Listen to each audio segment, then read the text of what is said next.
Yes, dear ladies and gentlemen. So கிட்டத்தட்ட நூற்றுக்கணக்கான photos இங்கே நீங்கள் பார்த்துருக்கீங்க இந்த சின்ன ஆடியோ விஷுவலில். ஸோ ஜஸ்ட் ஒரு 2 மினிட்ஸ்க்கான அந்த வீடியோவில் நீங்கள் பார்த்துருக்கலாம். ஸோ அந்த ஃபோட்டோஸ் பார்க்கும்போதே என்ன மாதிரியான ஒரு வாழ்க்கை மாற்றம் இன்னைக்கு வந்து அவங்க அடைஞ்சிருக்காங்க அப்படிங்கிறத நம்ம புரிஞ்சுக்க முடியும். So very great. ஸோ அதிக நேரம் நான் எடுத்துக்கல, பிகாஸ் அவங்களுடைய இந்த வாழ்க்கை வெற்றி பயணத்தில் அவங்க என்னென்ன சாதிச்சாங்க, எப்படி சாதிச்சாங்க, என்ன மாதிரி விஷயங்கள் அவங்களுக்கு தூண்டுதலாக இருக்குங்கிறதா நம்ம தெரிஞ்சுக்க போகிறோம். So join me to welcome, in fact, பெண்கள்ல சவுத் இந்தியால first luxury car Mercedes Benz achieve பண்ணதும் இவங்க தான். ஸோ அந்த வெற்றி அவங்க அடைஞ்சிருக்காங்க. So join me to welcome double crown director Mrs Victoria Michael to start the session. We welcome you, madam. Wishing you all the success. Thank you, sir. Thank you.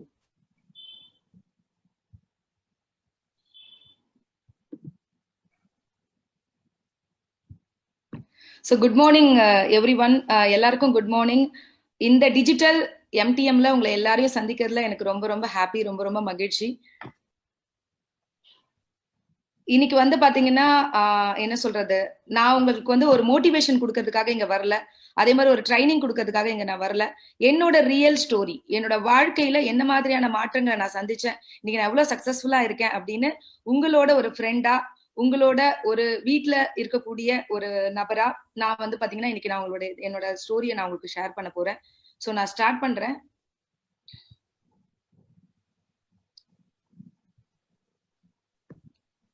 So meet the millionaire.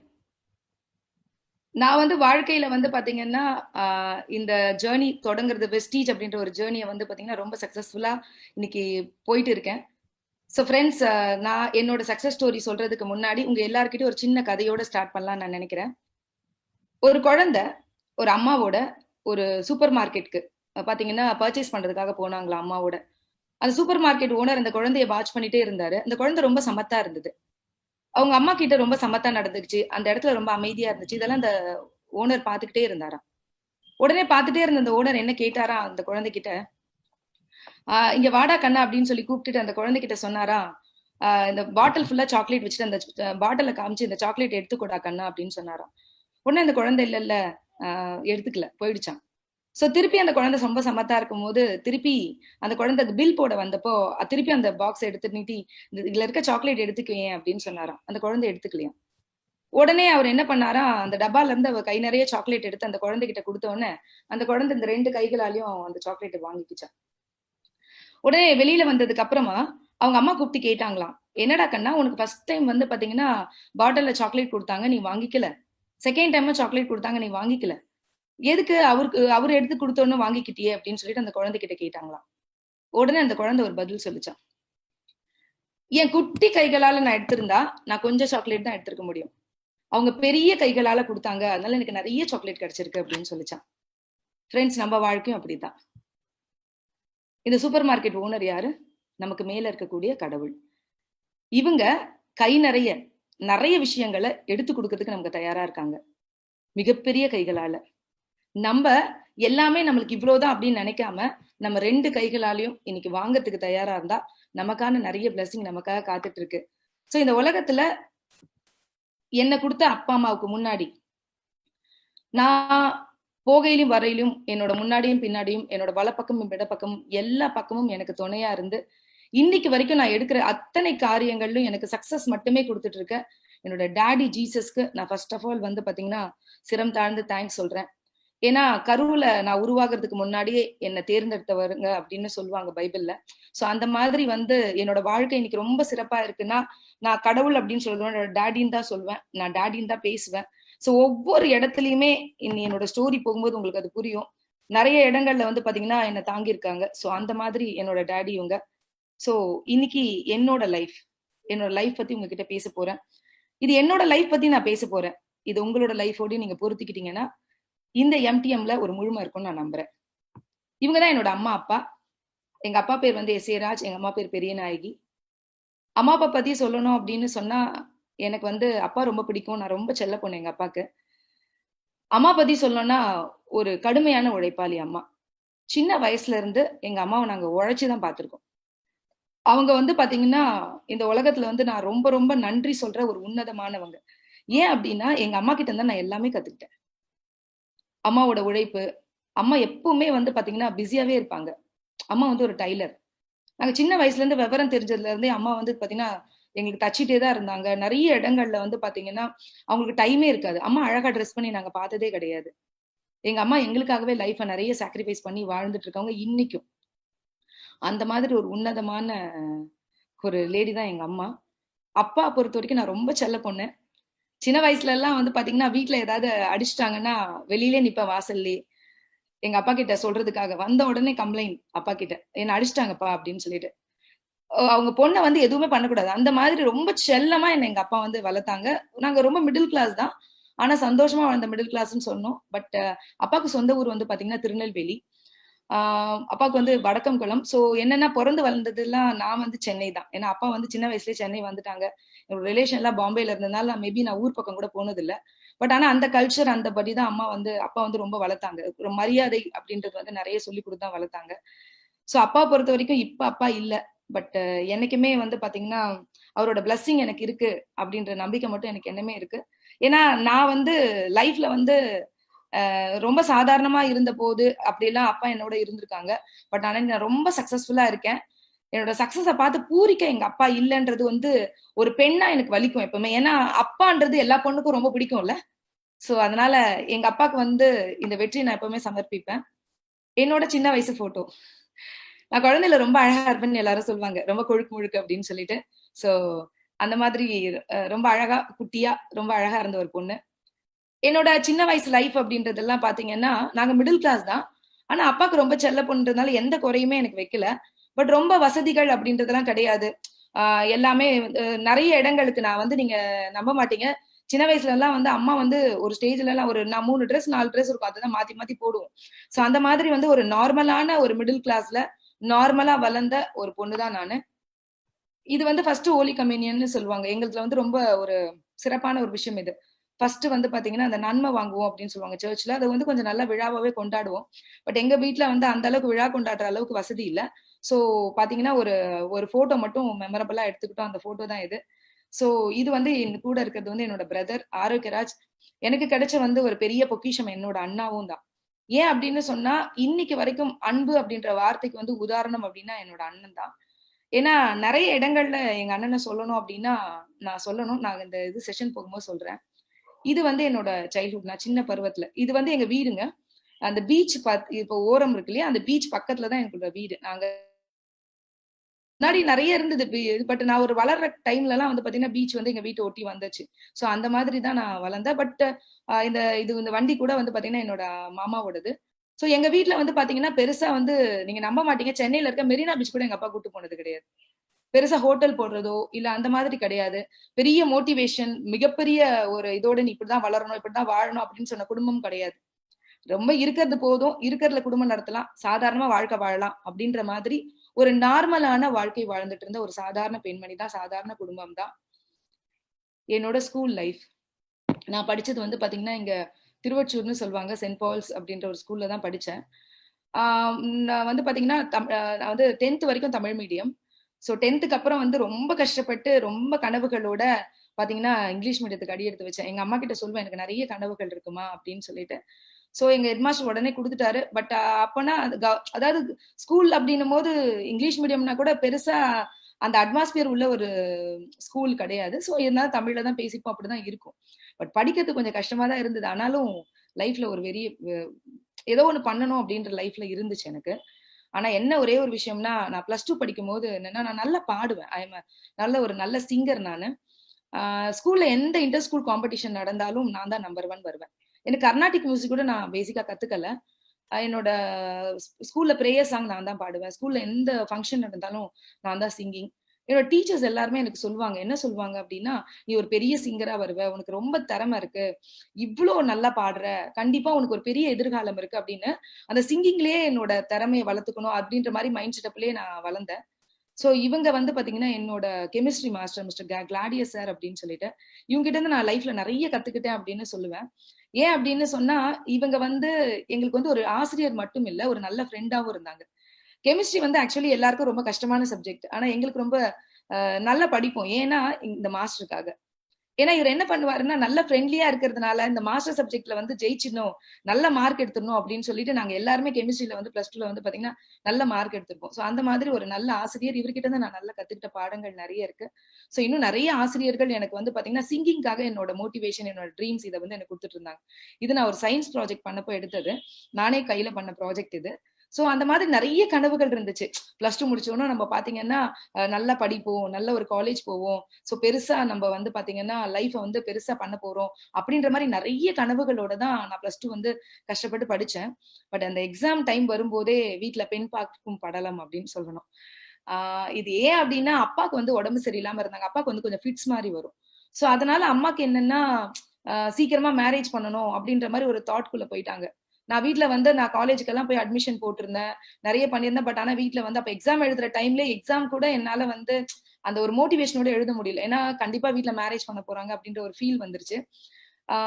So என்னன்னா சரி வேற வழி இல்ல. சரி அப்பா வந்து உடம்பு சரியில்லாம இருக்காங்க. அம்மா என்ன சொல்றாங்கன்னா, எங்க எனக்கு என்ன திருமணம் பண்ண போறவர் வந்து என்னோட வீட்டுல வந்து பொண்ணு கேட்டாரு. இந்த பொண்ணு வந்து எனக்கு கல்யாணம் பண்ணி கொடுங்க அப்படின்னு கேட்டாரு.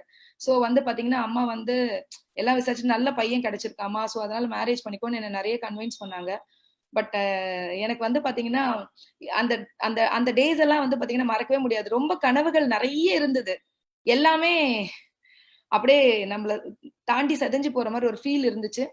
ஏன்னா என்னோட டீச்சர்ஸ் யாருக்குமே நான் மேரேஜ் பண்ணிக்க போறேன்னு கூட தெரியாது. ஏன்னா தெரிஞ்சா ரொம்ப வருத்தப்படுவாங்க. ஏன்னா பிகாஸ் அவங்களுக்கு என் மேல நிறைய கனவுகள் இருந்தது. சோ அந்த கனவுகள் என்ன சொல்றது, என்கேஜ்மெண்ட் கரெக்டா மேல மார்ச்ல எக்ஸாம் எழுதுனா மே மாசம் எனக்கு என்கேஜ்மெண்ட். இந்த என்கேஜ்மெண்ட் எடுத்தோன்னா அடுத்த நாள் எடுத்த போட்டோ. வெளி உலகம் பெருசா தெரியாது. அப்பாவும் பெரிய வெளி உலகம் எதுவுமே காமிச்சது கிடையாது. நிறைய வந்து பாத்தீங்கன்னா என்ன சொல்றது, ரிலேஷன்ஸ் அப்படின்றது இன்னைக்கு யாருமே கிடையாது.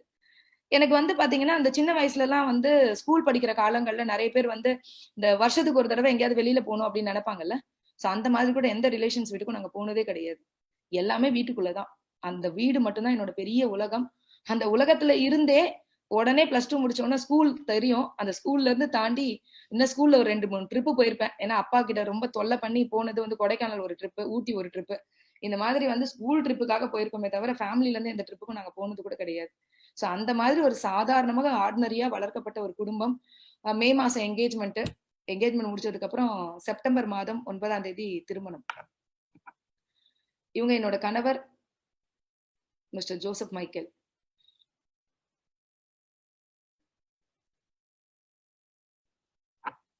சோ திருமணத்தை பத்தி சொல்லணும் அப்படின்னு சொன்னா, எங்க மாமியார் வீடு வந்து பெரிய ஃபேமிலி. ஒரு 13 பேரு வீட்டுல. நான் வந்து ரொம்ப செல்லமா வளர்ந்த பொண்ணு. எங்க வீட்ல மிடில் கிளாஸ் தான். ஆனா வந்து பாத்தீங்கன்னா கஷ்டம்லாம் அந்த அளவுக்கு எல்லாம் ஒன்றும் பெருசா தெரியாது. இருக்கும். அது ஒரு ஆடம்பரமான வாழ்க்கை எதுவும் கிடையாது. ஆனா வந்து அத்தியாவசியமான விஷயங்களுக்கு எதுக்கும் நாங்க கஷ்டப்பட்டது இல்ல. அந்த அளவுக்கு தான் அம்மாவோட திறமை. ஏன்னா அப்பா வந்து பாத்தீங்கன்னா ஒரு கம்பெனில சாதாரணமா ஒரு கூலி தொழிலாளி தான். அம்மா வந்து அம்மாவோட திறமையில தான். அம்மா வந்து பாத்தீங்கன்னா வீட்லயே சீட்டு பிடிப்பாங்க. ஏதோ ஒண்ணு பண்ணிக்கிட்டே இருப்பாங்க. அம்மாவோட திறமை தான் நாங்க வந்து இந்த அளவுக்கு இருக்கிறதுக்கு காரணம். சோ அந்த மாதிரி இருந்ததால அம்மா வந்து கொஞ்சம் நிறைவா அப்படி கல்யாணம் பண்ணாங்க. கல்யாணத்து அன்னைக்கு கூட நீங்க பாத்தீங்கன்னா காலையில கம்ப்யூட்டர் கிளாஸ் போயிட்டு வந்திருப்பேன் நானு. அந்த மாதிரி வந்து பாத்தீங்கன்னா கல்யாணம்னா ஒரு பெரிய ஒரு எக்ஸைட்மெண்ட்டோ அந்த மாதிரி எதுவுமே இல்ல. நான் வந்து என் கல்யாணத்துக்கு ஐப்ரோ கூட பண்ணிருக்க மாட்டேன் ஆக்சுவலி. வந்து பாத்தீங்கன்னா ஒரு பெரிய எக்ஸைட்மெண்ட் இல்ல. இந்த கல்யாணத்துக்காக இந்த அலங்காரம் பண்ணணும்ன்றதுக்காக அந்த சின்ன ஹேர் ஸ்டைல் அதெல்லாம் பண்ணி எனக்கு பண்ணியிருந்தாங்க. எதுவுமே பெருசா தெரியாம திருமணம். அந்த திருமணம் முடிஞ்சு பாத்தீங்கன்னா என்னோட உலகம் எல்லாமே இப்படிதான் ஆயிடுச்சு. 19 வயசுல ஒரு குழந்தைக்கு அம்மா. அகைன் வந்து பாத்தீங்கன்னா 22 வயசுல இன்னொரு குழந்தைக்கு அம்மா. அப்படியே லைஃப் என்ன இருக்கும்னா டிவி, நான் சிங்கிங் இதுல நிறைய இருப்பேன். நான் பாட்டு பாடிட்டே இருப்பேன். எனக்கு கிடைச்ச மதர் இன் லா ரொம்ப தங்கமானவங்க. வீட்ல வந்து சத்தமா பாடினா கூட எதுவும் கேட்க மாட்டாங்கன்னு வச்சுக்கோங்களேன். சோ அந்த மாதிரி என்னோட உலகம் எல்லாம் எப்படி இருந்துச்சுன்னா, டிவி, சீரியல், அதுக்கப்புறமா பசங்க, வீட்ல இன்னைக்கு என்ன சமைக்கலாம், ஹஸ்பண்டுக்கு என்ன குடுக்கலாம். அது இல்லாம வந்து பாத்தீங்கன்னா அம்மா கூட இருந்ததுனால அந்த சின்ன சின்னதா கொஞ்சம் பிசினஸ் ஏதாவது பண்ணணும்ன்றதால வீட்ல சின்ன சின்னதா சாரி பிசினஸ். அதுக்கப்புறம் என்ன நான் அலங்காரம் பண்ணிக்கிறதுக்காக நான் வந்து பாத்தீங்கன்னா நிறைய வந்து என்னோட சாரிய நான் ஒர்க் பண்ணிக்கிறது. அந்த மாதிரியான ஒரு சின்ன உலகத்துக்குள்ளேயே என்னோட உண்மையா வாழ்க்கை போயிடுச்சு அப்படின்னு சொல்லணும். அந்த உலகத்துக்குள்ளேயே இந்த டிவி, பசங்க அப்படின்ற மாதிரி ஒரு உலகம் இருக்கும். ஆனா என்னோட கணவரை திருமணம் பண்ணதுக்கு அப்புறம் நான் ரொம்ப விஷயம் என்னன்னா, ஃபர்ஸ்ட் ஹோட்டல் அவரோட போனது, ஃபர்ஸ்ட் பீச் அவர் கூட்டு போனது. எவ்ரி 1 இயர் வந்து பாத்தீங்கன்னா கண்டிப்பா 2 ட்ரிப்பு கூட்டு போயிடுவாரு. ஏதோ ஊட்டியோ, கொடைக்கானலோ, இல்ல ஏதோ ஒரு மூணாரோ, ஏதோ ஒரு இடத்துக்கு வந்து நாங்க வந்து ட்ரிப்பு போயிடுவோம்.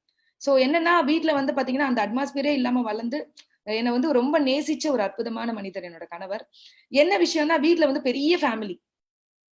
அந்த பெரிய ஃபேமிலில வந்து பாத்தீங்கன்னா, என்ன உண்மையிலே எல்லாருமே ரொம்ப நல்லா பாத்துக்கிட்டாங்க. எனக்கு எந்த வேலையுமே செய்ய தெரியாதுங்க.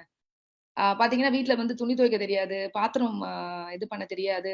எனக்கு கல்யாணம் பண்ணும்போதே சொல்லிட்டாங்க அம்மா. பட் என் ஹஸ்பண்ட் வந்து, "அவளுக்கு ஒண்ணுமே தெரிய வேண்டாம். அவள கல்யாணம் பண்ணி குடுத்தா போதும்." அப்படின்னு தான் கல்யாணம் பண்ணி கூட்டு வந்தாங்க. சோ வீட்ல வந்து என் கூட இருந்த கூடியவங்க நெறைய பொறுப்புகள் இருந்தது. ஏன்னா, எனக்கு மேல வந்து என் ஹஸ்பண்டுக்கு மேல 2 அக்கா இருந்தாங்க. சோ அவங்களுக்கு மேரேஜ் பண்ண வேண்டியது இருந்தது. வீட்ல வந்து பாத்தீங்கன்னா, நெறைய பொறுப்புகள். என் கணவர் தான் வீட்லயே வந்து நான் அதிகமா சம்பாதிக்கிறவங்க.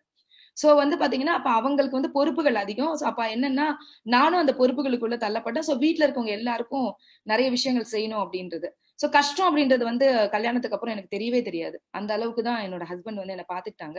ஆனா வீட்ல சுத்தி இருக்கவங்க எல்லாம் கஷ்டப்படும்போது, அவங்களுக்கு என்ன செய்யலாம்? அவங்களுக்கு என்ன பண்ணலாம்? அப்டின்ற மாதிரி எங்களுக்கு வரும்போது, இவங்க தான் வீட்டுக்கு வந்து ஆக்சுவலி எங்க ஹஸ்பண்ட் வந்து 11வது பையன் எங்க வீட்டுக்கு. ஆனா முதல் பையன் மாதிரி எல்லா பொறுப்புகளுமே பாத்தீங்கன்னா, அவங்களோட தான் இருந்தது. ஆனா என்ன ஒரு கெத்து தெரியுங்களா விக்டோரியாக்கு? மைக்கேலோட வைஃப் அப்படின்னு சொல்றது. ஏன்னா வீட்ல எல்லாருக்கும் சமைக்கும்போது மைக்கேலுக்கு ஸ்பெஷலா இருக்கும். சோ விக்டோரியாக்கும் ஸ்பெஷல் அப்ப. அப்ப எல்லாத்துலயுமே விக்டோரியா அப்படின்னு சொன்னா யாருமே எதுவுமே சொல்ல மாட்டாங்க. ஏன்னா மைக்கேலோட வைஃப் அப்படின்றதுனால. சோ அந்த ஒரு கர்வம், அந்த ஒரு இதே ஒரு உலகம். இந்த உலகத்துக்குள்ள தான் என்னோட சின்ன சின்ன வாழ்க்கை இப்படியே எனக்கு போயிட்டு இருந்துச்சு. அந்த மாரி வாழ்க்கை போயிட்டு இருந்தபோது தான் என்னோட பெரிய பையன் வந்து பாத்தீங்கன்னா பாத்தீங்கன்னா நல்லா நல்லா கீபோர்ட்லாம் பண்ணுவான். சோ அதுக்கப்புறம் சின்ன பையன் வந்து நல்லா சிங் பண்ணுவான். பாடுவான். சோ அவன் வந்து ஒரு எல்கேஜி படிக்கும்போதே வந்து பாத்தீங்கன்னா, நல்லா பாடுவான். சோ அவன வந்து பாத்தீங்கன்னா, பாடுறதுக்காக வந்து மியூசிக் கிளாஸ்க்காக கொண்டு போக ஆரம்பிச்சேன். சோ அந்த மியூசிக் கிளாஸ்க்கு கொண்டு போகும்போது, ஒரு ஜீவா மாஸ்டர்ன்னு ஒருத்தர் இருப்பாரு. அவரு வந்து பாத்தீங்கன்னா, இவனுக்கு சொல்லிக் குடுக்கும்போது நான் கூடவே உட்காருவேன். எனக்கு என்ன பாட்டுல ரொம்ப அதிகமா ஆர்வம் இருந்தனால, அது திரும்பி தூண்டப்பட்டுச்சு எனக்கு. சோ அவனோடயே உட்காருவேன். உட்காரும்போது, அவன் பாடும்போதெல்லாம் அவனுக்கு எங்கேயாவது தப்பு இருந்தா நான் சொல்லிக் குடுப்பேன். அதெல்லாம் நான் கத்துப்பேன் அவர்கிட்ட கூட உட்கார்ந்து. அப்ப நான் பாடுறத கேட்டு அவரு என்ன சொன்னாருன்னா, ஒரு ஸ்டேஜ்ல, "அ என்னம்மா இவ்ளோ நல்லா பாடுற? 8 கட்டையில பாடுவேன்னு" சொல்லுவாங்க. அந்த அளவுக்கு நல்லா பாடுவேன் நானு. கேள்வி ஞானம் தான். எனக்கு எதுவுமே ப்ரொஃபஷனலா தெரியாது. ஒரு கேள்வி ஞானத்துல தான் நான் வந்து இத பண்ணிட்டு இருந்தேன். சோ அப்ப அது எனக்கு என்ன புரிஞ்சுதுன்னா, ஓகே. அப்ப அவரு சொல்லிட்டே இருப்பாரு. சொல்லவும் ரொம்ப சந்தோஷமா இருக்கும். அப்ப அவரு என்ன சொல்றாரு, "நீ ப்ரொஃபஷனலா கத்துக்கோ. நான் உனக்கு கத்து தரேன்" அப்படின்னு சொல்லிட்டு, ஒரு 300 பாடல்கள் வந்து பாத்தீங்கன்னா, நான் வந்து ப்ரொஃபஷனலா கத்துக்கிட்டேன். சோ அதுக்கப்புறமா வந்து வெளிலலாம் போயிட்டு பாடல. ஆனா எனக்கு ரொம்ப ஆர்வம் இருந்ததுனால சிங்கிங்ல நல்லா கத்துக்கிட்டேன். அதுக்கப்புறம் எப்பயாவது ஒரு மேரேஜ் அந்த மாதிரி ஏதாவது முக்கியமான விழாக்களுக்கு கூப்பிடுவாரு. நான் ரொம்ப ரொம்ப பர்மிஷன் வாங்கிட்டு வீட்ல போயிட்டு பாடுவேன். ரொம்ப அட்மையர் ஆவாங்க. இதெல்லாம் கேட்கும்போது எனக்கு ரொம்ப சந்தோஷமா இருக்கும். சோ அந்த மாரி டைம்ல தான் இந்த டிவி சேனல்ஸ்லலாம் வந்து பாத்தீங்கன்னா, இந்த சிங்கிங் இதெல்லாம் வந்த டைம் அப்ப. அப்பல்லாம் எனக்கு என்ன தோணும்னா, அப்ப நம்ம கூட பெரிய சிங்கர் ஆயிடுவோம். எனக்கு கனவெல்லாம் பயங்கரமா இருக்குங்க, சின்ன வயசுலயே. பயங்கரமா பெருசு பெருசா பெரிய சிங்கர் ஆயிடுவோம். நம்மளுக்கு சுத்தி இவ்வளவு பேர் இருப்பாங்க. இந்த மாதிரி ஒரு அட்மாஸ்பியர்ல நம்ம இருப்போம். அப்படின்னுட்டு நெறைய கனவுகள் மட்டுமே சின்ன வயசுல இருந்து நெறைய கனவுகள் மைண்டுக்குள்ள இருந்துகிட்டே இருக்கும். ஆனா, என் உலகம் குட்டி உலகம். இத தாண்டி நான் வெளியிலே வரல அப்படின்னு புரியாத ஒரு வாழ்க்கையிலே நான் வாழ்ந்துட்டு இருந்தேன். இந்த உலகத்துல இருந்து என்னோட ஒரு பெரிய உலகத்துக்கு நான் போக போறேன் அப்படின்னு தெரியாமயே, இந்த உலகத்துக்குள்ள அடியெடுத்து வச்சேன். 28ஆம் தேதி ஆகஸ்ட் 2010 பாத்தீங்கன்னா, இந்த உலகத்துக்குள்ள நான் போனேன். ஆக்சுவலி லாக்டவுன் இல்லையா? நான் வந்து பாத்தீங்கன்னா, ஒரு 2 டேஸ் பேக் வந்து ஒரு பைக் வாங்குனேன். ₹1,00,000. ஸோ Yamahaல வந்து பாத்தீங்கன்னா, ஃபேசினோ. ₹1,00,000 குடுத்து தான் உடனே வாங்குனேன். இன்னைக்கு நான் அந்த வண்டி நம்பர் கூட நான் பார்க்கல. ஆக்சுவலி வீட்ல இருந்து தான் கொண்டு வந்தாங்க. ஏன்னா, சும்மா லோக்கல்ல போறதுக்கு கூட எப்பவுமே கஷ்டம். ஏன்னா ரொம்ப நாளா நான் டூ வீலர் ஓட்டவே இல்ல. அதனால. இன்னைக்கு அந்த நம்பர பார்த்தோனே மனசு சந்தோஷமா இருந்துச்சு. ஏன்னா அதோட நம்பர் 2808. என்னோட வெஸ்டீஜோட ஜாயினிங் டேட். என்னோட பர்த்டேவும் 28 தான். வெஸ்டீஜோட ஜாயினிங் டேட்டும் 28 தான். சோ 28, 28ன்றது வந்து எனக்கு எப்பவுமே மெமரபிள். அதனால 28 ஆகஸ்ட் 2010 இந்த உலகத்துக்குள்ள அடியெடுத்து வச்சேன். இது இந்த உலகம் என்ன இவ்ளோ பெரிய இடத்துக்குள்ள கொண்டு போகும்னு தெரியாமயே. நான் இந்த இடத்துல ஒரு பெரிய தேங்க்ஸ் சொல்றேன். என்னோட ஸ்பான்சர் ஜெயாக்கு. யார் இந்த ஜெயான்னா, என்னோட ரொம்ப ஃப்ரெண்டுங்க. ஆக்சுவலி இவள பத்தி சொல்லணும்னா, அவ வந்து பாத்தீங்கன்னா விடோ இயர். விடோவா இருந்து ஒருத்தர் வந்து அவள மேரேஜ் பண்ணிக்கிட்டாங்க. அப்ப மேரேஜ் பண்ண டைம் அவளுக்கு 2 பொண்ணு இருந்தது. அதோடயே அவங்க மேரேஜ் பண்ணிக்கிட்டாங்க. அப்ப வந்து இந்த பிசினஸ் ஆரம்பிக்கும்போது அவ வந்து பாத்தீங்கன்னா, ஜஸ்ட் வந்து பாத்தீங்கன்னா, அந்த இன்னொரு மேரேஜ் பண்ணல பிரெக்னன்ட்டா இருந்தா. அப்ப வந்து அவ என்கிட்ட கேட்டுக்கிட்டது ஒரே ஒரு விஷயம் தான். எனக்கு நெட்வொர்க் மார்க்கெட்டிங்கே வேண்டாம் அப்படின்ற மாதிரியான தாட் ப்ராசஸ்ல இருந்த ஃபேமிலி. ஏன்னா ஏற்கனவே என்னோட ஹஸ்பண்ட் வந்து ஒரு நெட்வொர்க் மார்க்கெட்டிங்ல வந்து பாத்தீங்கன்னா, அந்த ஒரு கோல்டு காயின் பிசினஸ்ல ஜாயின் பண்ணி நெறைய லாஸ் ஆயிருந்தோம். சோ அதனால வந்து பாத்தீங்கன்னா, நெட்வொர்க் மார்க்கெட்டிங் அப்படின்னாலே வீட்டுக்குள்ள யாரையும் சேர்க்கக்கூடாது, யாரும் வரக்கூடாது அப்படின்ற மாரி ரொம்ப ரெஸ்ட்ரிக்டட் இருந்தது. சோ அப்ப வந்து இந்த ஜெயா வந்து எனக்கு இந்த பிசினஸ் சொல்லும்போது, நான் ஒரே ஒரு வார்த்தை தான் சொன்னேன். "ஜெயா, நான் பிசினஸ்லாம் பண்ணல. உனக்காக வேணா நான் ப்ராடக்ட்ஸ் வாங்கிக்கிறேன் அப்படின்னு சொன்னேன். உடனே அவ சொன்னா, இல்ல விக்டோரியா, நீ வந்து எனக்காக ப்ராடக்ட்ஸ் வாங்கிக்கோ, பரவாயில்ல, எனக்கு 2 பொம்பளை பிள்ளைங்க இருக்கு, சோ அவங்களுக்காக நீ ஏதோ செய்யணும்னு நினைச்சு நீ ஜஸ்ட் ஜாயின் மட்டும் பண்ணு, உன்னோட ஃப்ரெண்ட்ஸுக்கு மட்டும் சொல்லு, நான் வந்து பாத்தீங்கன்னா உன்னை பிசினஸ் பண்ண சொல்லி கண்டிப்பா நான் வந்து புஷ் பண்ண மாட்டேன். சோ அவ்வளவு கண்டிஷனோட நான் பாத்தீங்கன்னா எனக்கு இந்த பிசினஸ் கொடுத்தா. நான் நிறைய பேர் நம்ம நினைக்கிறது என்ன தெரியுமாங்க, we are a giver not a beggar. அவளுக்கு நான் தான் 1000 ரூபாய் கொடுத்தேன்னு நினைச்சேன், அவதாங்க எனக்கு கொடுத்துருக்கா. இங்க எல்லாருமே கொடுக்கதான் வந்திருக்கும். முதல்ல அந்த கௌரவத்தோட இந்த பிசினஸ் பண்ணுங்க எல்லாருமே. ஜெயா எனக்கு இந்த பிசினஸ் கொடுத்துருக்கா, அதனாலதான் ஒவ்வொரு நாளும் அவளுக்கு நான் தேங்க்ஸ் சொல்றேன். ஒருவேளை அவ மட்டும் வராம இருந்திருந்தா இந்த பிசினஸ்ல நான் வந்திருக்க வாய்ப்பே கிடையாது. கடவுளோட தூதுவர் அப்படின்னு சொல்லுவாங்கல்ல, அந்த மாதிரி என் வாழ்க்கையில வந்த ஒரு தூதுவல் தான் இந்த ஜெயா. இவங்கதான் 4 பேரும் தான் என்னோட கிரேட் அப்ளைன்ஸ்.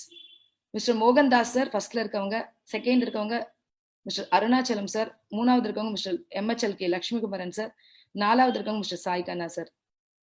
இந்த பிசினஸ் எடுக்கும் போது வந்து பாத்தீங்கன்னா முதல்ல லட்சுமிகுமரன் சாரோட பிரசன்டேஷன்ல தான் போய் உட்கார்ந்தேன். எல்லாம் கேட்டேன், அவர் என்ன பேசினாரு என் காது கேட்கவே இல்லை. எல்லாம் கேட்டு ஓகே ஜெயாக்காக ஒரு 1000 ரூபாய் கொடுப்போம் அப்படின்னு கொடுத்துட்டு வந்தாச்சு. கொடுத்துட்டு வந்துட்டேன். கொடுத்துட்டு வந்ததுக்கு அப்புறமா என்னன்னா, அவ ப்ராடக்ட்ஸ் எல்லாம் வாங்கிட்டு வந்து கொடுத்தா நிறைய. இந்த ப்ராடக்ட்ஸ்ல பாத்தீங்கன்னா ஒரு டீ பாக்கெட் இருந்துச்சு. நான் இந்த இடத்துல இதை சொல்லியே ஆகணும். இந்த டீ பாக்கெட்டை பார்த்த உடனே, இதுக்கு முன்னாடி ஒரு ஃப்ரெண்டு வந்து இந்த டீ பாக்கெட்டை எனக்கு ஒரு 6 மாசமா கொடுத்துக்கிட்டு இருக்கா, டீ நல்லா இருக்கு, நாங்களும் குடிச்சிட்டு இருக்கோம். அந்த ஜெயா வந்து கொண்டு வந்து கொடுத்தோன்னு அந்த பாக்கெட் எல்லாம் பார்த்தோன்னு நான் கேட்கிறேன், இந்த டீ பாக்கெட் நான் ஆல்ரெடி யூஸ் பண்ணிட்டு இருக்கேன், ரொம்ப நல்லா இருக்கும் அப்படின்னு உடனே அந்த ஃப்ரெண்டுக்கு நான் ஃபோன் பண்ணி கேட்கிறேன், இந்த மாதிரி டீ பாக்கெட் வந்து நீ கொடுத்தியே, அந்த ஒரு ஃப்ரெண்டு வந்து ஒரு பிசினஸ்ல என்ன ஜாயின் பண்ண சொன்னா, அதுல அந்த டீ பாக்கெட் வந்து நீ ஜாயின் பண்ணிட்டியா அப்படின்னு கேட்டா. ஃப்ரெண்ட்ஸ், நிறைய பேர் இந்த பிசினஸ் இப்படிதான் பண்ணிட்டு இருக்கோம். நம்ம கிடைக்கிற 10 ரூபாய் 20 ரூபாய் இதுக்காக இந்த பிசினஸ் வந்து பாத்தீங்கன்னா நிறைய பேருக்கு வந்து பாத்தீங்கன்னா சொல்லிட்டு இருக்கோம் sales. I am not a sales woman, I am a business woman எப்பவுமே சொல்வேன். இங்க வந்திருக்க எல்லாருமே இதை புரிஞ்சுக்கங்க, நீங்க பிசினஸ் மேன், பிசினஸ் உமன். நீங்க ஒருத்தர்கிட்ட கிடைக்கிற 10 ரூபாய் 20 ரூபாய்க்காக இந்த பிசினஸ் பண்ணாதீங்க. ஒரு 100 கோடி ரூபாய் பிசினஸ்ல போடுறவரு நாளைக்கு என்னன்னு தான் யோசிக்கிறாரு. சேல்ஸ்மேன் மட்டும் தான் இன்னைக்கு என்னன்னு யோசிக்கிறோம். நம்ம சேல்ஸ்மேனா இருக்க வேண்டாம், நம்ம பணம் போடாத பிசினஸ் மேன் யோசிங்க. சோ நான் அந்த நேரத்துல ஒரே ஒரு விஷயம் தான் புரிஞ்சுக்கிட்டேன். என்னன்னா, என்ன 10 ரூபாய் 20 ரூபாய்க்கு என் ஃப்ரெண்ட் எடை போட்டுட்டால, அவ்வளவுதான் எனக்கு லாபம் கிடைச்சது. ஆனா நான் எத்தனை கோடிக்கு சமம் அன்னைக்கு அவ புரிஞ்சிருந்தாலும் அவ தான் எனக்கு ஆப்பர்ச்சுனிட்டி கொடுத்துருப்பா. பட் அவ ஆப்பர்ச்சுனிட்டி கொடுக்கல, இன்னொரு ஃப்ரெண்ட் ஆப்பர்ச்சுனிட்டி கொடுத்தாங்க. சோ நிறைய நாட்கள் வந்து பாத்தீங்கன்னா ரொம்ப தொல்லை பண்ணி வீட்டுல ஒரு ஹோம் மீட்டிங் வைடி அப்படின்லாம் சொல்லுவா ஜெயா. சரின்னு சொல்லிட்டு தொல்லை தாங்க முடியலையே அப்படின்னு வீட்டுல ஒரு ஹோம் மீட்டிங் வைப்பேன். ஹோம் மீட்டிங் வைக்கும் போது பாத்தீங்கன்னா என் ஃப்ரெண்ட்ஸ் எல்லாம் வருவாங்க. இந்த ஃப்ரெண்ட்ஸ் கிட்ட எல்லாம் என்ன தெரியுமா சொல்வேன், வாங்க, லட்சுமிகுமரன் சார்னு ஒரு சார் வருவாரு, மோகன் சார்னு ஒரு சார் வருவாரு, பிரசன்டேஷன் கொடுப்பாங்க, நல்லா கேட்டுக்கங்க. கேட்டுட்டு பிசினஸ்ல ஜாயின் பண்றேன்னு எவ்வளவு வாயை திறந்தீங்கன்னா அவ்வளவுதான். ஏன்னா பிசினஸ்லாம் நம்ம பண்ணக்கூடாது, வீட்டுக்கு மட்டும் தான் பொருள் வாங்கிக்கணும். நாளைக்கு அதுக்கப்புறம் பிசினஸ்ல ஏதாவது பிரச்சனை அப்படின்னு என்கிட்ட வந்து சொன்னீங்கன்னா நான் பொறுப்பு இல்லப்பா, இப்படி சொல்லிதான் ஹோம் மீட்டிங்கே உட்கார வைப்பேன். அப்ப எந்த அளவுக்கு நெட்வொர்க் மார்க்கெட்டிங் மேல ஒரு இது இருக்கு, தாக்கம் இருந்திருக்கு அப்படின்னு. ஏன்னா இதெல்லாம் நமக்கு வேண்டவே வேண்டாம், நம்ம குடும்பத்துக்கு ஆகவே ஆகாது அப்படின்னு. எனக்கு வந்து பாத்தீங்கன்னா லட்சுமிகுமரன் சார் போன் பண்ணி கேட்பாரு, இந்த மாதிரி ஒரு மீட்டிங் இருக்கு, ஒரு ட்ரைனிங் இருக்கு, வாங்க. சார், எங்க குடும்பத்துக்கு இந்த கல்ச்சர் எல்லாம் ஆகாது சார், இந்த மீட்டிங் ட்ரைனிங் இதெல்லாம் பேசவே பேசாதீங்க. நான் ஜாயின் பண்ணிருக்கேன், ப்ராடக்ட் வாங்குறேன், என் ஃப்ரெண்ட்ஸ் எல்லாம் வாங்குறாங்க, அவ்வளவுதான். அதுக்கு மேல இந்த மீட்டிங் ட்ரைனிங் இதுக்கெல்லாம் நீங்க கூப்பிடவே கூடாது, கூப்பிடாதீங்க. எங்க ஃபேமிலில எல்லாம் அதெல்லாம் அனுப்ப மாட்டாங்க. இப்படிதான் நான் எப்பவுமே ரீசன் சொல்லிட்டே இருப்பேன். இந்த ரீசன் சொல்லிக்கிட்டே இருப்பேன். இப்படியேதான் நான் பண்ணிட்டே இருந்தேன். இந்த நடுவுல நிக்கிற செகண்ட்ல நிக்கிற மிஸ்டர் அருணாச்சலம் சார், இவரை பத்தி நான் நிறைய சொல்லணும். ஏன்னா உண்மையிலே சொல்றேன், என் வாழ்க்கையில எனக்கு கிடைச்ச ஒரு அற்புதமான ஒரு பிரதர், ஒரு அற்புதமான கிரேட் அப்ளைன், நான் மனசார சொல்லக்கூடிய ஒரு அற்புதமான மனிதர். ஏன்னா நான் ஃபர்ஸ்ட் மந்த் இந்த பிசினஸ் ஸ்டார்ட் பண்ணும்போது 20 ரூபாய் என்னோட இன்கம். இந்த 20 ரூபாய் பார்க்கும்போது எனக்கு ஹாப்பியாலாம் இல்ல. என்னடா இதெல்லாம் ஒரு பிசினஸா அப்படின்னு கூட தோணுச்சு. என் ஃப்ரெண்டு கிட்ட வேற ஃபோன் பண்ணி கிண்டல் பண்ணேன், இது என்னடி ஒரு பிசினஸ் நீ வேற சொல்லிட்டு இருக்க, 20 ரூபா வந்திருக்கு, ஒரு பெரிய பணமா அப்படின்னு. ஒரு கேள்வி கேட்டான் என்கிட்ட, என்ன தெரியுமா, விக்டோரியா, அவங்க ஹஸ்பண்ட் பெரிய பிசினஸ் மேன் தான், 10 லட்ச ரூபாய் பிசினஸ்ல போட்டாலும் முதல் மாசம் காசு வருமான்னு கேட்டான். வராதுல்ல ஃப்ரெண்ட்ஸ், நீ 10 பைசா கூட போடல இல்லையே அப்படின்னு. நான் இன்னொரு கேள்வி விட அதிபுத்திசாலித்தனமா கேட்டேன். நான் தான் என் வீட்டுக்கு வந்து 1000 ரூபாய்க்கு பொருள் ஒரு 600 ரூபாய் 700 ரூபாய்க்கு வாங்கியிருந்தேன், 700 ரூபாய்க்கு பொருள் வாங்கியிருக்கேன்ல அப்படின்னு நான் சொன்னேன். உடனே அவ சொன்னா, ஏன்டி இத்தனை வருஷமா எத்தனை ஜென்ரேஷனா வீட்டுக்கு வாங்கிட்டு இருக்கியா, யாராவது அக்கௌண்ட் ஓபன் பண்ணி 20 ரூபா கொடுத்தாங்களான்னு கேட்டா. இந்த கேள்வி அன்னைக்கு எனக்கு புரியல, இன்னைக்கு நீங்க சிந்திக்கிற ஒரு கேள்வியா இருக்கும் ஃப்ரெண்ட்ஸ். நம்ம பாக்குற பார்வை என்னன்னா, நிறைய பணத்தை பார்த்துதான் மோட்டிவேட் ஆகிறோம். உலகத்தின் மிகப்பெரிய லாபம் சில்லறை லாபம்ன்றத மறந்துட்டு நீங்க போய் ஒரு பெரிய ரிலையன்ஸ் ஓனர் கிட்டயோ ஒரு பெரிய ஓனர் கிட்டயோ போயிட்டு அவங்க குடோன்ல இருந்து ஒரு சோப் போனா உங்களுக்கு எவ்வளவு கிடைக்கும்னு கேட்டு பாருங்களேன். அரௌண்ட் ஒரு 50 பைசே 60 பைசே. ஆனா வெஸ்டீஜ்ல ஒரு சோப்பு வாங்குற நபருக்கே 90 காசு கிடைக்கும். அப்போ சில்லறையை கணக்கு போட தெரிந்தவர்கள் அத்தனை பேர் முதலாளிகள். சில்லறதானே நினைக்கிறேன், நம்ம எல்லாருமே தொழிலாளர்கள். உலகத்தின் மிகப்பெரிய வியாபாரம் சில்லறை வியாபாரம் நான் புரிஞ்சுக்கிட்டேன். அதுக்கப்புறம் ஒரு 193 ஆச்சு. ஒரு ஃபாஸ்ட் ட்ராக் முடிச்சிருந்தேன். 194 ஆச்சு. ஃப்ரெண்ட்ஸ் எல்லாம் வீட்டுக்கு பொருள் வாங்கிட்டு இருந்தாங்க. இந்த 795 ரூபாய் அப்படின்னு சொல்லிட்டு வரும்போது ஏதோ இருக்கு போல் இருக்குப்பா இந்த பிசினஸ்ல. ஏன்னா நான் வந்து பிசினஸாவே பண்ணல. ஃப்ரெண்ட்ஸ் எல்லாம் ஏதோ வீட்டுக்கு மட்டும் தான் வாங்கியிருந்தாங்க. அப்படியே பிசினஸ் போயிட்டு இருக்கு. ஒரு 795 ரூபாய் வருது. ஓகேப்பா, ஏதோ இதுல ஏதோ விஷயம் இருக்கு, இதை பார்க்கலாமா அப்படின்னு நினைக்கிறேன். நினைச்சிட்டு அதுக்கப்புறம் என்ன பண்றேன்னா, ஓகே அப்படின்னு சொல்லிட்டு நம்ம மோகன் சார் வீட்டுக்கு போயிட்டு அன்னைக்கு பேசிட்டு இருக்கேன். பேசிட்டு வந்து பாத்தீங்கன்னா, இந்த மாதிரி சார் என்ன சார் பண்ணலாம், இது ஏதோ ஏதோ விஷயம் நடந்துகிட்டு இருக்கு. ஏன்னா நான் ஒண்ணுமே பண்ணாம எனக்கு காசு வந்துட்டு இருக்கு. ஏன்னா நான் இது வரைக்கும் கேள்விப்பட்ட இடத்துல எல்லாமே டார்கெட்னு இருக்கும். வெஸ்டில அந்த மாதிரி டார்கெட் எதுவுமே இல்ல. என்னோட வீட்டுக்கு வாங்கினதுக்கு எனக்கு பணம் வந்தது வந்து என்ன ரொம்ப யோசிக்க வச்சது. சோ அப்படின்னு நான் கேட்டுக்கிட்டே இருக்கேன். சோ அவங்க வீட்டுல உட்காந்து கேட்டுட்டே இருக்கும்போது எனக்கு ஒரு ஃபோன் கால் வருது. எங்க வீட்ல வந்து நிறைய ரிலேஷன்ஸ் எல்லாம் வந்திருந்தாங்க. சோ அவங்களுக்கு விட்டுட்டு நான் இது என்னன்னு தெரிஞ்சுக்கலாம் அப்படின்றதுக்காக கேட்கறதுக்கு வந்திருந்த போது எனக்கு ஒரு ஃபோன் கால் வருது. இந்த மாதிரி வந்து ஆண்டோ என்னோட பையன், என்னோட பெரிய இன்ஸ்பிரேஷன்ங்க இவன். இன்னைக்கு வந்து இந்த பிசினஸ் நான் இந்த அளவுக்கு பண்றேன்னா இவன் தான் என்னோட பெரிய இன்ஸ்பிரேஷன். ஆண்டோக்கு வந்து ஆக்சிடென்ட் ஆயிடுச்சு. என்னோட பெரிய பையன் அதான் கீழே விழுந்துட்டான் அப்படின்னு சொன்னாங்க. உடனே வரியா அப்படின்னு கேட்டாங்க. சோ நான் உடனே என்ன பண்ணிட்டேன், உடனே கிளம்பி நான் வந்து பாத்தீங்கன்னா அப்ப டூ வீலர் வந்து பாத்தீங்கன்னா எனக்கு சைக்கிள் கூட ஓட்ட தெரியாது. அப்பதான் டூ வீலர் வந்து கத்துக்கிட்டு சும்மா ஒரு தெருவுக்கு மேல என்னால போகி பழக்கம் இல்ல. மோகன் சார் வீடு ரொம்ப பக்கத்துல இருந்தா அந்த டூ வீலர்ல அப்படி தள்ளி தள்ளி போயிடுவேன். அந்த அளவுக்கு ஒரு டூ வீலர் ரொம்ப எல்லாம் பெருசா ஓட்ட தெரியாது. அப்படி சாதாரணமா ஓட்ட தெரியும், அவ்வளவுதான். சோ அப்படி போயிட்டு வந்துட்டு டூ வீலர்ல வந்து வரேன். வந்துட்டு இருக்கும் போதே வழியில வந்து பாத்தீங்கன்னா என்னோட ஃப்ரெண்டு, என்னோட நாத்தனார் அவங்க எல்லாமே வந்தாங்க. வந்துட்டு இந்த மாதிரி ஆண்டோ வந்து கீழே விழுந்துட்டா அப்படின்னு, என்ன ஆச்சு அப்படின்னு கேக்குறேன். இந்த மாதிரி அவங்க தயங்கி தயங்கி சொல்றாங்க, இந்த மாதிரி வந்து 3rd ஃப்ளோர்ல இருந்து கீழே விழுந்துட்டான் அப்படின்ட்டு. எனக்கு அந்த செகண்ட் ஒண்ணுமே புரியல. பைக் எல்லாம் கீழே போட்டுட்டேன். கதறி அலறேன் ரோட்லயே. எனக்கு என்ன பண்றதுனே புரியல.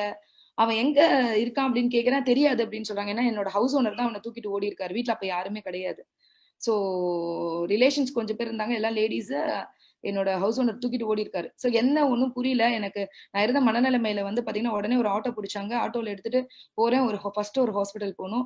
அந்த ஹாஸ்பிட்டல் அவன் இல்ல. அவன் வந்தாங்க, ஃபர்ஸ்ட் எய்ட் பண்ணோம். பட் அவங்க ரொம்ப கிரிட்டிக்கலா இருக்காங்க, அதனால வந்து வேற ஹாஸ்பிட்டல் மாத்திட்டோம் அப்படின்னு சொன்னாங்க.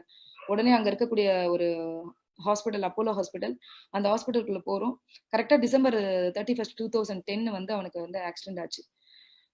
அந்த ஆக்சிடென்ட் ஆன டைம் வந்து ஹாஸ்பிட்டலுக்குள்ள போறோம். இந்த ஹாஸ்பிட்டல் அப்படின்றதே நிறைய தெரியாதுங்க எனக்கெல்லாம்.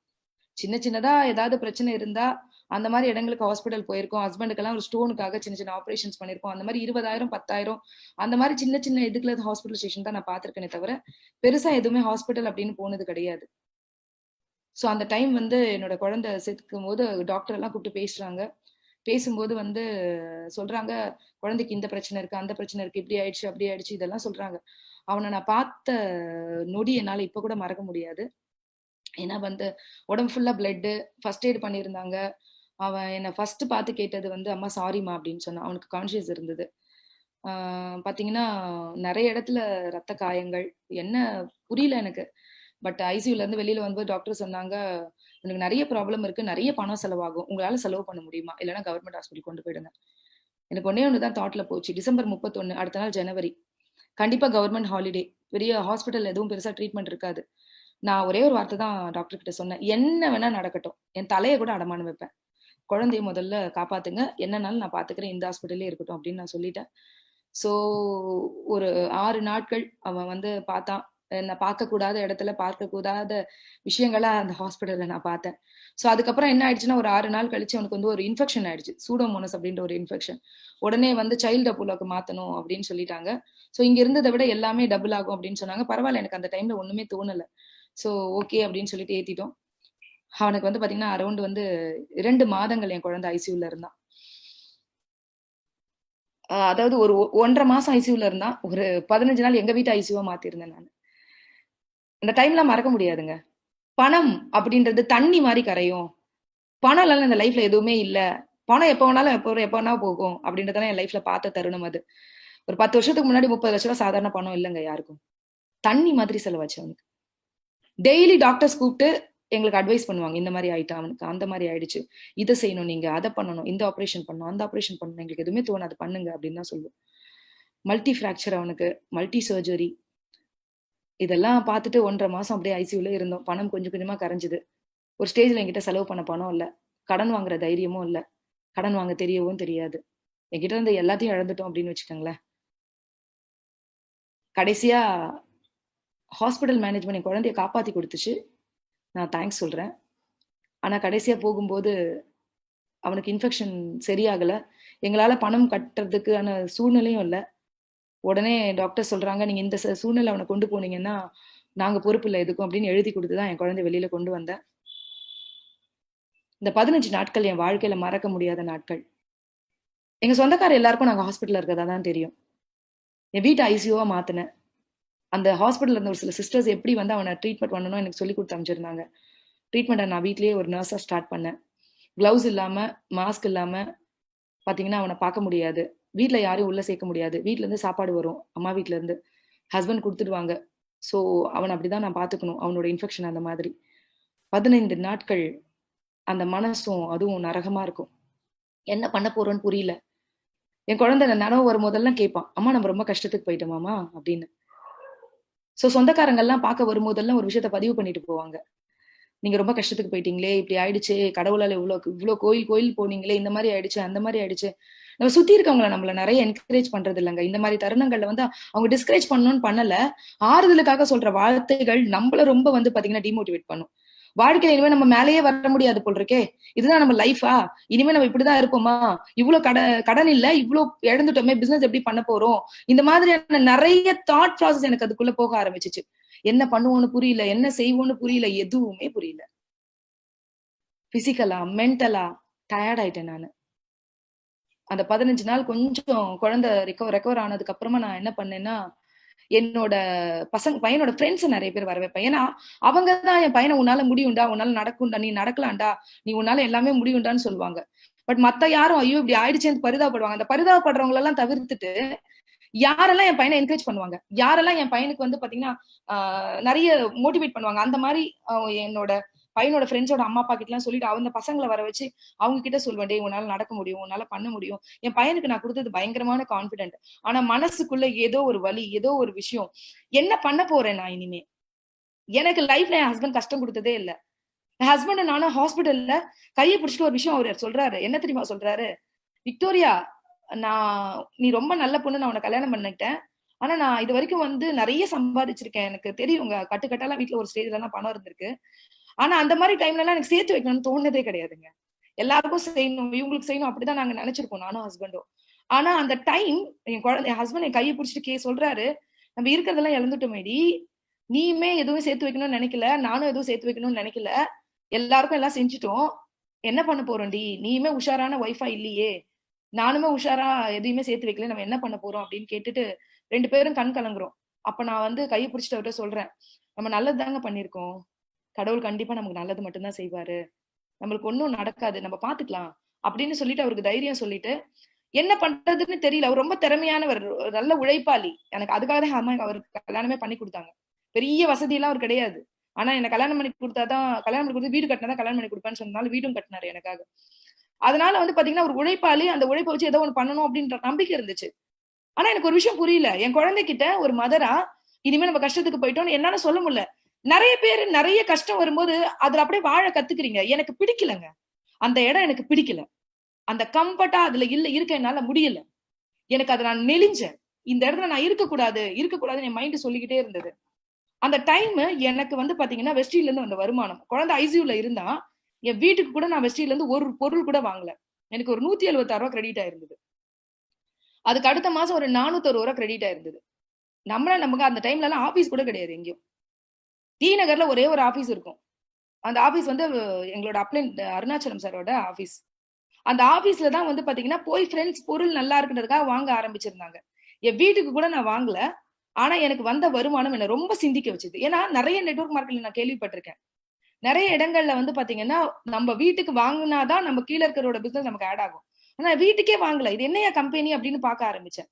ஏங்க நீங்க சின்னதா இந்த பணத்தை பார்க்கலாம், ஆனா யோசிச்சு பாருங்களேன், நான் எந்த எஃபர்ட்டுமே போடாம நான் பண்ண வேண்டா வெறுப்பா பண்ண பிசினஸ்லயே எனக்கு இந்த பணம் வருதுன்னா அப்ப நான் ஏன் இதை வந்து சின்சியரா எடுத்துக்க கூடாது அப்படின்னு ஒரு தோரணை எனக்குள்ள தோண ஆரம்பிச்சிச்சு. இதை பத்தி நிறைய லேர்ன் பண்ண ஆரம்பிச்சேன்.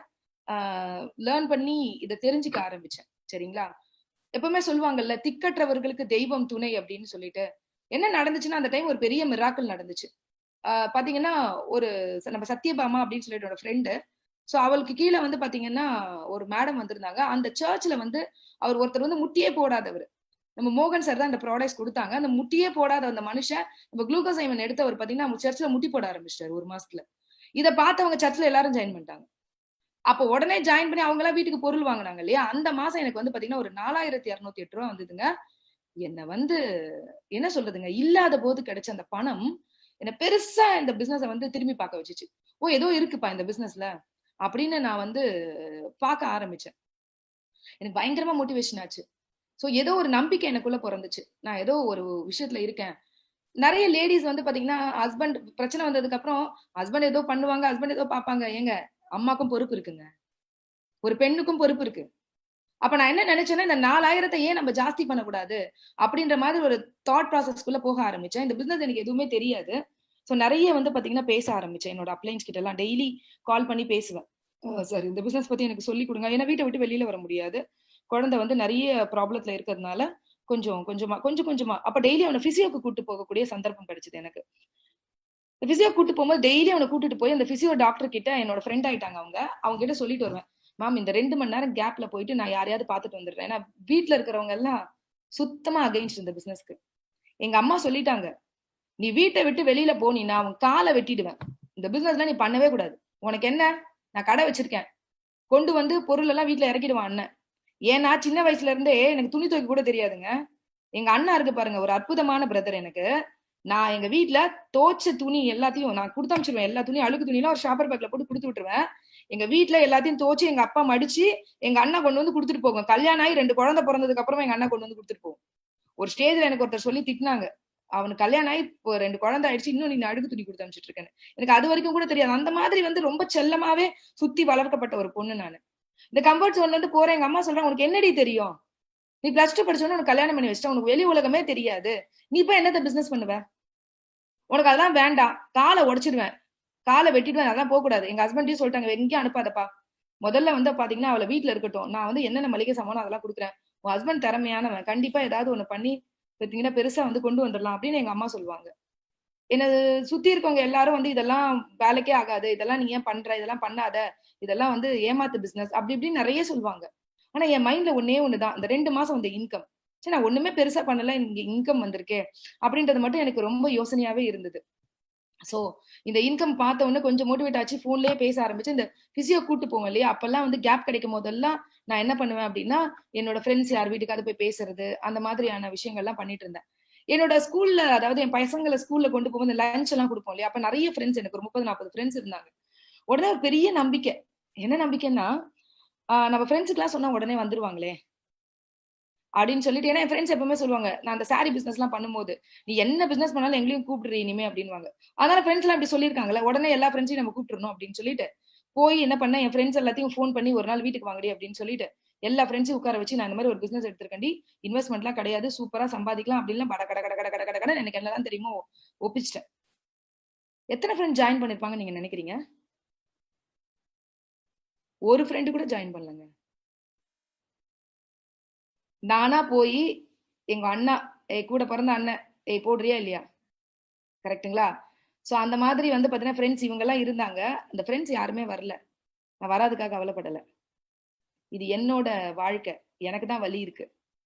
ஏன்னா நிறைய இடத்துல நிறைய பேர் சொல்லுவாங்க ஃப்ரெண்ட்ஸ் ரிலேஷனை ஒத்துக்க மாட்டேங்கிறாங்க அப்படின்னு சொல்லிட்டு. நான் இந்த இடத்துல தான் ஒரு கேள்வி கேட்டுப்பேன் எல்லாரையுமே, என்ன தெரியுமா, நம்ம ஃப்ரெண்டோ ரிலேஷனுக்கோ பிசினஸ் பண்ண மாட்டேன்னு சொல்றதுக்கு எல்லா உரிமையும் இருக்குங்க. ஆனா ஃப்ரெண்டோ ரிலேட்டிவோ வீட்டுக்கு கூட ஒரு 1000 ரூபாய்க்கு வாங்கிக்க மாட்டேன்னு சொல்றதுல என்னங்க ஃப்ரெண்ட்ஸ், என்னங்க ரிலேட்டிவ்? எனக்கு ஒரு விஷயம் புரிஞ்சுது.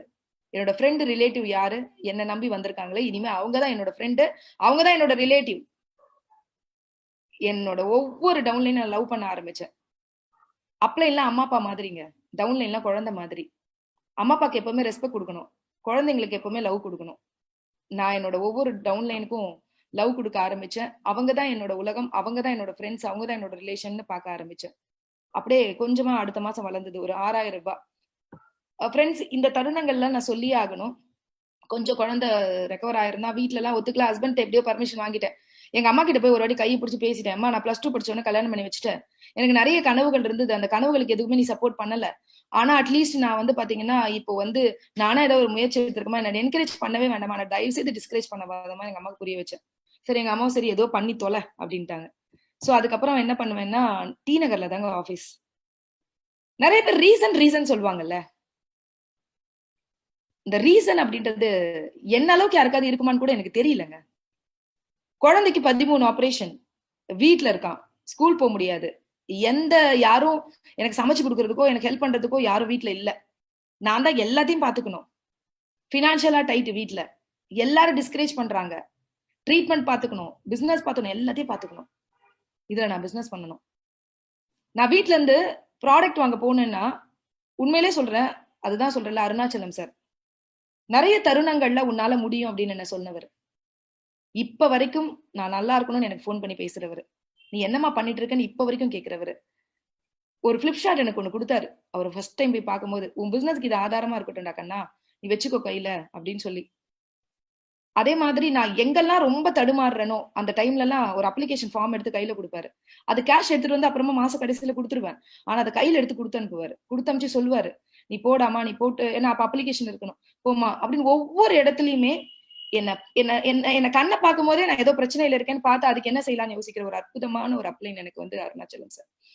சோ அந்த டைம் வந்து டி நகர்ல ஆபீஸ் இருக்கும். எங்க வீட்ல இருந்து நடந்து வரணுங்க.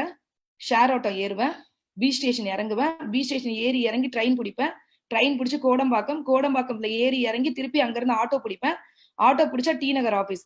அந்த ஆபீஸ்ல போய் நிக்கும் போது பெண்டிங் அப்படின்னு போட்டு கேஷ கட்டிட்டு எல்லா ப்ராடக்ட்டும் பில்லுல பெண்டிங் அப்படின்னு போட்டு கொடுத்து அனுப்புவாங்க. யோசிச்சு பாருங்க ஃப்ரெண்ட்ஸ். பேஸ்ட்டுக்கெல்லாம் எல்லாத்தையும் காசு, பிரஷுக்கெல்லாம் காசு எல்லாத்தையும் வாங்கிட்டு வந்ததுக்கு அப்புறம் 10 நாள் பெண்டிங் போட்டு கொடுத்து அமிச்சா அங்க உள்ள வந்தோன்னு கொடுத்தோன்னு என்ன சொல்லுவாங்க எல்லாரும்? வாழ்த்துவாங்களா? இதெல்லாம் ஒரு பொழப்புன்னு வேற எடுத்துட்டு வந்திருக்கியா, கிளம்பு அப்படின்னு சொல்லுவாங்க. அப்ப என்னன்னா, இன்னைக்கு வந்து பிஓஎஸ் இருக்கு, இன்னைக்கு வந்து ஆப் இருக்கு, போட்டா கொரியர் வந்துருது, இவ்வளவு விஷயம் இருக்கு. அன்னைக்கு நாங்க அவ்வளவு ஸ்ட்ரகிள் பண்ணுவோம். ஆனா அவ்வளவு ஸ்ட்ரகிள் மனசு வெறித்தனமா இருக்கும். ஏதாவது பண்ணணும், ஏதாவது பண்ணணும், ஏதாவது பண்ணணும், லைஃப்ல இப்படி இருக்கும், ஏதாவது பண்ணணும் அப்படின்றது மட்டும் மனசு வெறித்தனமா சொல்லிக்கிட்டே இருக்கும். சோ இந்த பிசினஸ் எனக்கு பெருசா புரியல. நான் தெரிஞ்சவங்களுக்கு எல்லாம் ப்ராடக்ட் மட்டும் வாங்கிட்டு வந்து கொடுப்பேங்க. அந்த கோடம்பாக்கம் ஸ்டேஷன்ல ஏறி இறங்கும் போது இந்த கையெல்லாம் எவ்வளவு ரெட் ஆயிருக்கு தெரியுமா? இதுக்கு இந்த மாதிரி எல்லாம் நீங்க பாத்திருப்பீங்களான்னு கூட தெரியல. அழையா வரும். ஏன்னா எனக்கு ஹஸ்பண்ட் அந்த மாதிரி குறை வச்சதே இல்ல. கையெல்லாம் ரெட் ஆயிடும். அங்க இருந்து நான் நிறைய நாட்கள் வந்து டோல்கேட்ல இறங்கிட்டா அங்க இருந்து 25 ரூபா ஆட்டோ கேட்பாங்க. குடுக்க கையில காசு இருக்காது. வீட்டுல போன் பண்ணா என்ன சொல்லுவாங்க, அப்ப வீட்டுல சப்போர்ட் இல்ல. எங்க எல்லா ஹஸ்பண்டும் உடனே சப்போர்ட் பண்ணிட மாட்டாங்க. உங்க ஹஸ்பண்ட் உங்களை திட்டுறாரா, உங்ககிட்ட ஏதாவது சொல்றாரா, ஒரு விஷயத்த நல்லா புரிஞ்சுக்கோங்க. உலகத்துல உங்க மேல அக்கறை இருக்க ஒரே ஒரு மனுஷன் உங்க புருஷன் தான். ஏன் திட்டுறாங்க? இவ போய் ஏதாவது பண்ணிட போறா அப்படின்றதுக்காக திட்டுறாங்க. அதனால அவரு என்ன சொல்லுவாரு அப்படின்னா, உன் பிசினஸ் தானே, நீயே தூக்கிட்டு வா, நான்லாம் வரமாட்டேன் அப்படின்னுவாரு. சோ உடனே அந்த கையில வலிக்க நான் கூட்டிட்டு எத்தனையோ நாட்கள் அப்படிதான் கொண்டு போய் பொருள் எல்லாம் கொஞ்சம் கொஞ்சமா எல்லாருக்கும் கொடுத்து அந்த மாதிரி தான் பிசினஸ் வந்து 6,000 சில்லற வரைக்கும் நான் கொண்டு வந்திருந்தேன். சோ அப்படிதான் பிசினஸ் போயிருந்தது. என்னோட டேர்னிங் பாயிண்ட் அப்படின்னு நான் சொல்லணும், என்னோட ஃபர்ஸ்ட் ட்ரைனிங். அதாவது வந்து மோகன் சார் சொல்றாரு, இந்த மாதிரி வந்து நம்மளோட மென்டார் டாக்டர் RS ராஜன் சாரோட ட்ரைனிங் இருக்கு. சோ நீங்க வந்து பாத்தீங்கன்னா அந்த ட்ரைனிங் வந்து அட்டன் பண்ணோம்னா காஞ்சிபுரத்துல நடக்குது, 1 டே ட்ரைனிங் சொல்றாரு. வீட்டுல அனுப்புவாங்களா? கெஞ்சி கூத்தாடி கால்ல விழுந்து, எங்க ப்ளீஸ்ங்க ஒரே ஒரு ட்ரைனிங் மட்டும் நான் போயிட்டு வந்துடுறேனே, இது ரொம்ப இம்பார்ட்டன்ட், ஒரு நாள் போயிட்டு வந்துட்டா எனக்கு வந்து நிறைய கத்துப்பேன் அப்படின்னு நான் சொல்றேன். உடனே ஹஸ்பண்ட் சொல்றாங்க, ஓகே போயிட்டு வா அப்படின்னு சொல்லிட்டு பர்மிஷன் வாங்கிட்டு பஸ்ல தான் போனோம். காலையில ட்ரைனிங் ஆரம்பிச்சது. எங்களோட mentor doctor RS Rajan sir பேச ஆரம்பிச்சாங்க. நிறைய நெட்வொர்க் மார்க்கெட்ல கிடைக்கிறது மோட்டிவேஷன், வெஸ்டீஜ் கொடுக்கறது நம்பிக்கை, வெஸ்டீஜ்ல RS ராஜன் சார் கொடுக்கறது அறிவு. அந்த ஒரு நாள் அந்த ட்ரைனிங்ல நிறைய அறிவு கொடுத்தாரு. நெட்வொர்க் மார்க்கெட்டிங்னா என்ன, நம்ம வேலைக்கு போனா எப்படி இருப்போம், வேலைக்கு போனா லைஃப்ல ஏன் பணக்காரங்க ஆக முடியாது அப்படின்னு நிறைய விஷயங்கள் எனக்கு சொன்னாரு. மத்தவங்க எல்லாம் எப்படி பார்த்தாங்கன்னு தெரியலங்க. நான் அவ்வளவு உன்னிப்பா ஒரு வார்த்தையும் கவனிச்சேன். நான் எந்த ட்ரைனிங் போனாலும் முதல் இடத்துல தான் போய் உட்காருவேன். உட்கார்ந்து அப்படி கவனிச்ச ராஜன் சாரையே பார்த்துட்டு இருந்தேன். அவர் சொல்ற ஒரு வார்த்தையில என் மைண்டுக்குள்ள ஏத்திக்கிட்டேன். இந்த பிசினஸ நான் ரொம்ப எனக்கு பிடிக்க ஆரம்பிச்சிச்சு, லைக் பண்ண ஆரம்பிச்சிட்டேன் இந்த பிசினஸ. ஏன்னா ராஜன் சாரோட ட்ரைனிங் பார்த்ததுக்கு அப்புறமா. ஸோ என்னோட டேர்னிங் பாயிண்ட் அவரோட ட்ரைனிங்ல இருந்தா ஸ்டார்ட் ஆச்சு. அதுக்கப்புறம் ராஜன் சாரோட எந்த ட்ரைனிங் இருந்தாலும் வீட்டுல வந்து பாத்தீங்கன்னா எப்படியாவது பர்மிஷன் வாங்கிட்டு ஃபர்ஸ்ட் ஆளா போயிட்டு உட்காந்துருவேன். என்னோட ஹீரோங்க அவரு. நான் அப்படிதான் அவரை பார்ப்பேன். அவரோட ஒரு ட்ரைனிங்லயும் அவ்வளவு மெசேஜ் கிடைக்கும். அந்த ட்ரைனிங்லாம் நான் கேட்டுக்கிட்டே இருப்பேன். எனக்கு கேட்டுக்கிட்டே இருப்பேன். ரொம்ப பிடிக்கும். ஸோ அந்த மாதிரி கேட்டு இந்த பிசினஸை லைக் பண்ண ஆரம்பிச்சேன். ஒரு 7,995 வர ஆரம்பிச்சேன். ஃப்ரெண்ட்ஸ், இந்த இடத்துல நான் உங்களுக்கு ஒரு விஷயத்த காமிக்க போறேன். சென்னை ஆஃபீஸ் ஓப்பனிங் என்னோட வாழ்க்கையோட அடுத்த ஒரு டேர்னிங் பாயிண்ட் நான் சொல்லணும். 2/6/2011 வெஸ்டிஜோட ஆனிவர்சரி அன்னைக்கு தான் அந்த ஆஃபீஸ் ஓப்பனிங். அப்போ நம்மளுடைய MD mister Gautam Bali sir அங்க வந்திருந்தாங்க. நம்மளுக்கெல்லாம் எப்படி சொல்லியிருக்காங்க தெரியுமா? நெட்வொர்க் மார்க்கெட்டிங்னாலே பிரம்மாண்டம். எம்டினா சங்கிலி தொடர் போட்டு தான் கூப்பிட்டு வருவாங்க. எம்டினா ரொம்ப பெரிய ஆளு, அவங்கள பாக்குறது பெரிய கடவுளை பார்க்கறதுக்கு சமம் அப்படின்ற மாதிரி பயங்கரமான எடிபிகேஷன் இருக்கும். இந்த எடிபிகேஷன்லாம் நமக்கு ஓரளவுக்கு தெரியுமா? அதனால நம்ம என்ன நினைச்சோம்னா, மயிலாப்பூர்ல ஆபீஸ் ஓபன் பண்ண போறாங்க, கௌதம் பாலி சார் வந்து 10 மணிக்கு ஃபங்க்ஷனு, அப்ப நம்ம ஒரு 8:30 மணிக்கெல்லாம் போனாதான் இடம் கிடைக்கும், பயங்கர கிரௌட் இருக்கும் அப்படின்னு சொல்லிட்டு நாங்க 8:30 மணிக்கெல்லாம் போனோம். ஆனா பாத்தீங்கன்னா ஆபீஸ் ரொம்ப காலியா இருந்துச்சு, யாருமே இல்ல ஆபீஸ்ல. ஆனா ஆபீஸ்ல போய் உட்கார்ந்து சும்மா பாத்துட்டு இருக்கும்போது ஒரு லைட்ல வந்து ஒரு பெரிய சின்ன பிரச்சனை ஆபீஸ்ல. அந்த லைட்டை வந்து பாத்தீங்கன்னா ஒரு ஹைட்டான ஒரு மனிதர் பாத்தீங்கன்னா சரி பண்ணிட்டு இருந்தாரு. நாங்க எல்லாம் பார்த்துட்டு அதுக்கப்புறம் பாத்தீங்கன்னா அந்த ஷோபா எல்லாம் எடுத்துட்டு அவங்க எல்லாரும் ஒரு ஒயிட் ஷர்ட் போட ஒரு 4 பேர் 5 பேர் வந்து தூக்கி எல்லாம் ஒரு டைமண்ட் லாபின்னு அதெல்லாம் வச்சுட்டு எல்லாம் ரெடி பண்ணிட்டு இருந்தாங்க. கரெக்டா ஒரு 10 மணி இருக்கும், எல்லாரும் கடகடன் கும்பல் வர ஆரம்பிச்சதுக்கு அப்புறமா நான் கேக்குறேன், வராங்க எல்லாரும் அப்ளைன்ஸ் எல்லாம் வந்தோம், சரி எம்டி வந்துட்டாங்களா அப்படின்னு கேட்டாங்க. அவர் 8:30க்கே வந்துட்டாரு அப்படின்னு சொன்னாங்க. ஃப்ரெண்ட்ஸ், அந்த லைட்டை சரி பண்ணிட்டு இருந்த மனிதர் தான் எங்களோட கௌதம் பாலி சார். அதாவது எல்லா மனிதரும் வந்ததுக்கு அப்புறம் ஷோ பண்ற ஒரு எம்டி கிடையாது அவரு. வர்றதுக்கு முன்னாடி இதெல்லாம் பண்ணிட்டு வந்ததுக்கு அப்புறம் கோட் ஷூட் போட்டு எம்டியா நின்னாரு. அன்னைக்கு நான் புரிஞ்சுக்கிட்டேன், ஓ இது வந்து அவரு அதாவது ஒரு எம்டியா இல்ல, அவரோட ஒரு தொழிலா நம்ம எல்லாரையும் அவ்வளவு நேசிக்கிறாரு அப்படின்னு அந்த இடத்துல நான் புரிஞ்சுக்கிட்டேன். சோ அவரை நான் பாத்துக்கிட்டே இருந்தேன். அவர் பேசுற ஒரு வார்த்தைகளும் நான் கேட்டுக்கிட்டே இருந்தேன். எனக்கு அவர்கிட்ட பேசணும் ரொம்ப ஆசை. சோ லட்சுமிபுரன் சார்ட்ட சொன்ன, சார் என்ன இன்ட்ரடியூஸ் பண்ணி வைங்க சார் அவர்கிட்ட அப்படின்னு. அப்ப நான் எப்படி இருப்பேன் தெரியுமா? இந்த லைன்ல பாருங்க, செகண்டா நிக்கிறேன் பாருங்க, மொட்டை அடிச்சுட்டு. சோ அந்த லைன்ல வந்து பாத்தீங்கன்னா மொட்டை அடிச்சுட்டு தீபக் சார் அந்த லாஸ்ட்ல இருப்பாங்க, அருணாச்சலம் சார் இருப்பாங்க, மொட்டை அடிச்சுட்டு நின்னுட்டு இருப்பேன். ஒரு பர்சனாலிட்டி கூட கிடையாதுங்க. நான் வந்து பாத்தீங்கன்னா நிறைய ஃப்ரெண்ட்ஸ் கிட்ட வேண்டுதல் பண்ணும்போது சொல்லுவேன், இதெல்லாம் என்னடி வேண்டுதல், தலையில மொட்டை அடிக்கிறதெல்லாம் அப்படின்னு. இந்த குழந்தைக்கு ஆக்சிடென்ட் ஆனும் முதல்ல மொட்டை அடிக்கிறேன்னு தான் வேண்டிக்கிட்டேன். நெட்வொர்க் மார்க்கெட்டிங்ல எல்லாம் பர்சனாலிட்டி அப்படின்னு சொன்னாங்க. கடவுள் இருக்காரு, எல்லாத்தையும் பாத்துப்பாருல. சோ அப்படின்னு சொல்லிட்டு மொட்டை அடிச்சுட்டேன்.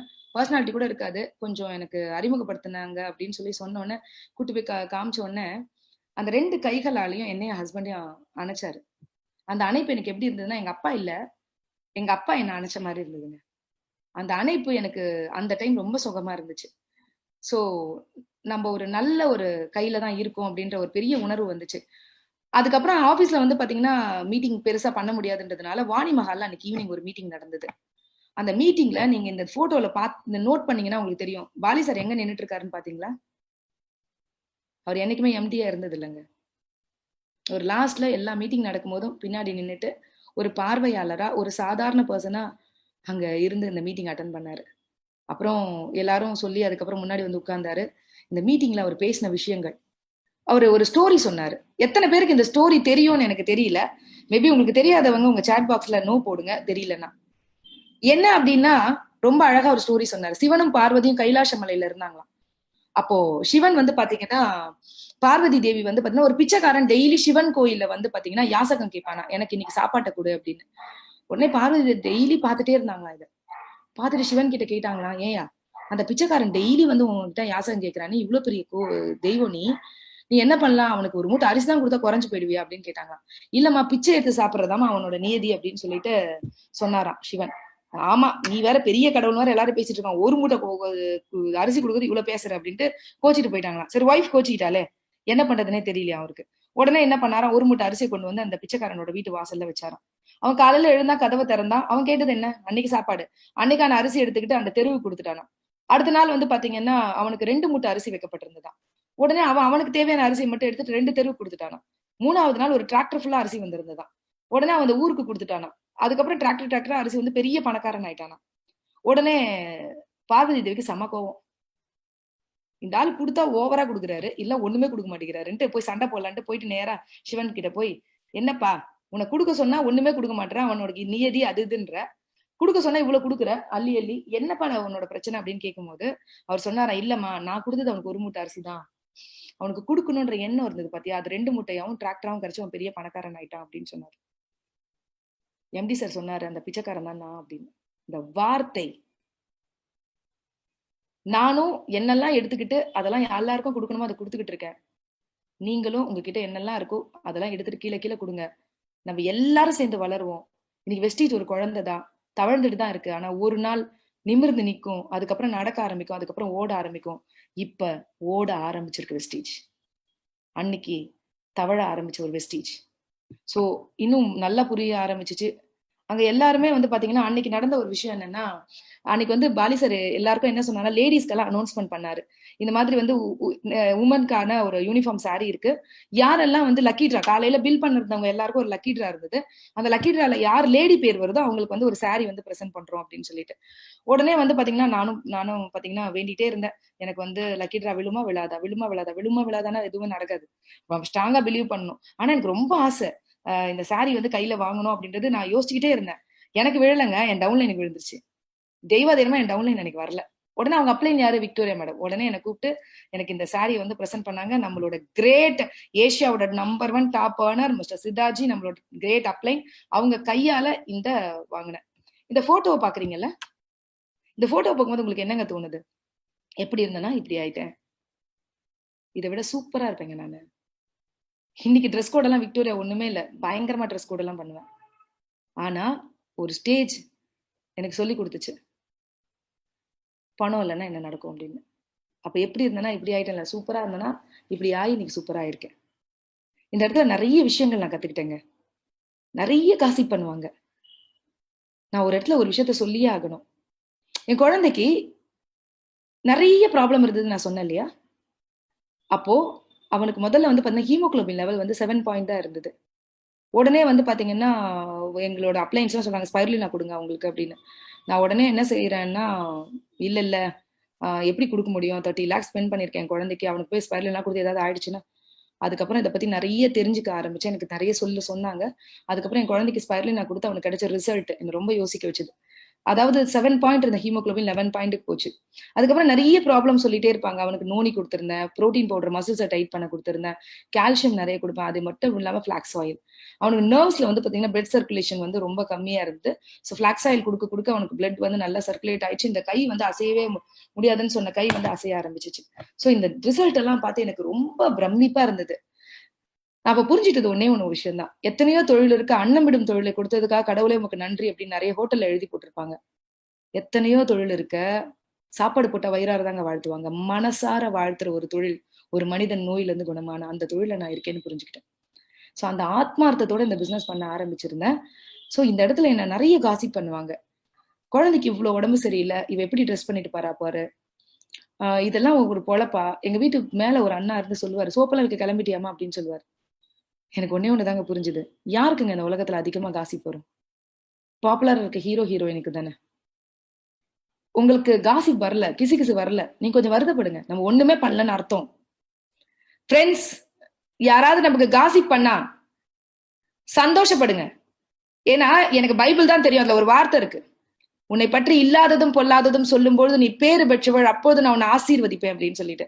ஃப்ரெண்ட்ஸ், உங்களை பத்தி நிறைய பேர் இல்லாதது பொல்லாததும் சொல்லும் போது நீங்க சந்தோஷப்படுங்க, கடவுள் அப்பதான் உங்களை பிளஸ் பண்ணுவான்னு எழுதி போட்டிருக்காரு.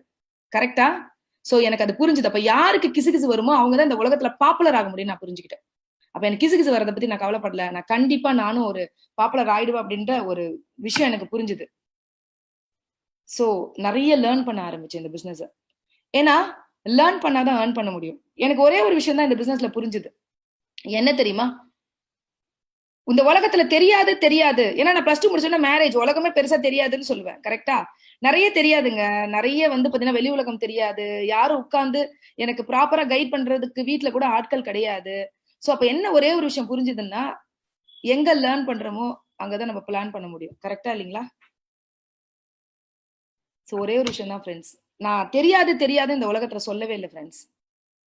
நான் தெரியாதுன்னு சொல்றதை விட ஒன்னே ஒண்ணு மட்டும் தான் புரிஞ்சுக்கிட்டேன். என்ன தெரியுமா? இந்த உலகத்துல தெரியாதுன்னு சொல்றதை விட நான் அந்த கத்துக்க ஆரம்பிச்சேன், அந்த உலகத்தையே கத்துக்க முடியும்னு நான் புரிஞ்சுக்கிட்டேன். எனக்கு இங்கிலீஷ் தெரியாது, எனக்கு படிக்க தெரியாது, எனக்கு லேப்டாப் தெரியாது, எனக்கு பேச தெரியாது, எனக்கு ட்ரைனிங் பண்ண தெரியாது, எனக்கு மீட்டிங் பண்ண தெரியாது, எதுவுமே நான் சொன்னதே இல்லை ஃப்ரெண்ட்ஸ். நான் ஒண்ணே ஒண்ணு மட்டும்தான் புரிஞ்சுக்கிட்டேன். என்ன தெரியுமா? இந்த பிசினஸ்ல நான் கத்துக்கிட்டே இருக்கணும். அப்பதான் நான் ஜெயிக்க முடியும்னு புரிஞ்சுக்கிட்டேன். லேர்ன் பண்ணாதான் நிறைய ஏர்ன் பண்ண முடியும்னு புரிஞ்சுக்கிட்டேன். கத்துக்க ஆரம்பிச்சிட்டேன் இந்த பிசினஸ் நல்லா. ஏன்னா எம்டி சாரை பார்க்க ஆரம்பிச்சதுக்கு அப்புறம் இந்த பிசினஸ் நல்லா கத்துக்க ஆரம்பிச்சேன். ஸோ 12,000 ஆச்சு, 10,000 ஆச்சு, 16,000 ஆச்சு, 16,000 ஆச்சு, 31,000 ஆச்சு. இந்த ஸ்டோரி நான் சொல்லியே ஆகணும். குழந்தைக்கு வந்து 1 இயர் ஆயிடுச்சு, ஸ்கூலுக்கு போக முடியாத நிலைமை. அவனுக்கு வந்து இந்த உடம்பு ஃபுல்லா நிறைய பிளேட் வச்சிருந்தாங்க.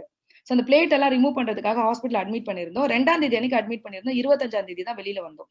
ஸோ இந்த 25ஆம் தேதி வெளியில வரும். ஸோ அந்த டைம் வந்து பாத்தீங்கன்னா எனக்கு வந்து பாத்தீங்கன்னா ஒரு அதுக்கு முந்தின மாசம் 16,000 இன்கம். எல்ஓபினா எனக்கு பெருசாலாம் அந்த அளவுக்கு அறிவெல்லாம் கிடையாது. பிளானை பத்தினா நிறைய தெரியாது. அந்த எஜுகேஷன் எல்லாம் கிடையாது.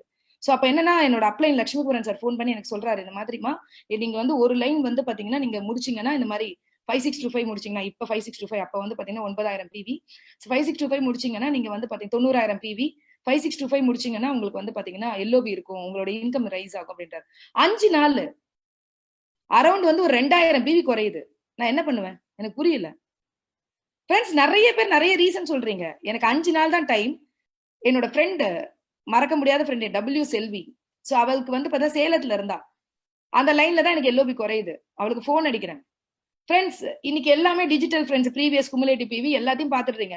அன்னைக்கு லேப்டாப் இருக்கும், மோடத்தை கனெக்ட் பண்ணிட்டு என்ன பண்ணுவேன்னா உட்கார்ந்து ஒவ்வொரு நாளும் அந்த மோடத்துல எங்கெங்கெல்லாம் பாயிண்ட்ஸ் குறையுது அப்படின்னு டெய்லி டைரியில எழுதணும். ஏன்னா உங்களுக்கு எந்த கால்குலேஷனும் இருக்காது, நம்ம தான் கால்குலேஷனே பண்ணிக்கணும். எல்லாத்தையும் எழுத ஆரம்பிப்போம். ஆர்டர்ஸ் ஒவ்வொருத்தருக்கும் டெய்லி காலையில இருந்து போன் பண்ணி நீங்க 500 ரூபாய்க்கு வாங்கிக்கோங்க, இந்த மாசம் ஒரு ஸ்பெஷல் ஆஃபர் கொடுத்துருக்கோம் அப்படின்னு 300 ரூபா ஆர்டர், 500 ரூபா ஆர்டர் இதெல்லாம் வாங்க ஆரம்பிச்சோம். இந்த ஆர்டர் எல்லாம் வந்து பாத்தீங்கன்னா கொரியர் எல்லாம் கிடையாது. இந்த ஆர்டர் எல்லாம் உங்க நோட்ல எழுதணும். எழுதி அடுத்த நாள் காலை மயிலாப்பூர் ஆபீஸ்ல ப்ராடக்ட் வாங்கி டி நகர்ல கொண்டு போய் பார்சல் போட்டாதான் அவளுக்கு சேலம் போகும். அடுத்த நாள் காலையில அந்த சேலத்துல இருந்து அவ பார்சல் எடுத்து திருப்பி அவங்களுக்கு ப்ராடக்ட்ஸ் கொடுப்பா. அதுக்கப்புறம் தான் திருப்பி பிசினஸ் நடக்கும். 5 நாள். ஆனா கடவுள் என்னோட இருந்தாரு. நான் டெய்லி நைட் 3 மணி 4 மணி வரைக்கும் பேச ஆரம்பிச்சேன். தூங்காத இரவுகள் தான். அந்த 5 நாள் தூங்கவே இல்ல. பேசி பேசி பேசி பேசி பேசி ஃப்ரெண்ட்ஸ் எனக்கு 60,000 ரூபாய் ஆர்டருக்கு 70,000 ரூபாய் ஆர்டர் வந்திருந்தது. அந்த மாசம் நான் எல்ஓபி முடிச்சிட்டேன். எல்ஓபி முடிச்ச உடனே 31,000 ரூபாய் இன்கம்ங்க. எங்க வீட்டுக்காரர் அன்னைக்கு தான் நீ என்னமா பண்றேன்னு கேட்டாரு. ஏன் தெரியுமா? ஹஸ்பண்ட் சப்போர்ட் பண்ணாத வரைக்கும் ஒரு லேடியால எதுவுமே பெருசா பண்ண முடியாதுங்க. என் ஹஸ்பண்ட் என்னைக்கு என்னோட கைப்பிடிக்க ஆரம்பிச்சாரோ அன்னைக்குதான் நான் மிகப்பெரிய லெவல்ல வளர்ந்தேன். உண்மை அதுதான். சோ அப்ப என்னமா பண்றேன்னு கேட்டாரு. ஏன்னா அவருக்கு பிசினஸ்ல வந்து பெருசா கான்சென்ட்ரேஷன் இல்ல. ஆனா நான் என்ன பண்ணுவேன், இந்த ஹாஸ்பிட்டல்ல இருக்கும் போதே என் குழந்தை எப்பெல்லாம் தூங்குறானோ அப்பெல்லாம் போன் எடுத்துட்டு வெளியில ஓடி வந்துருவேன். யார்ட்டெல்லாம் பேசும்போது பேசிக்கிட்டே இருப்பேன்.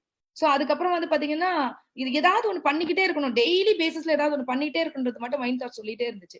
ஏன்னா நான் என்னோட இன்கம் ரைஸ் பண்ணி காமிச்சேன். இந்த டைம்ல என்னோட டீம் எவ்வளவு பெருசா மோட்டிவேட் ஆகுன்னு எனக்கு புரிஞ்சிச்சு.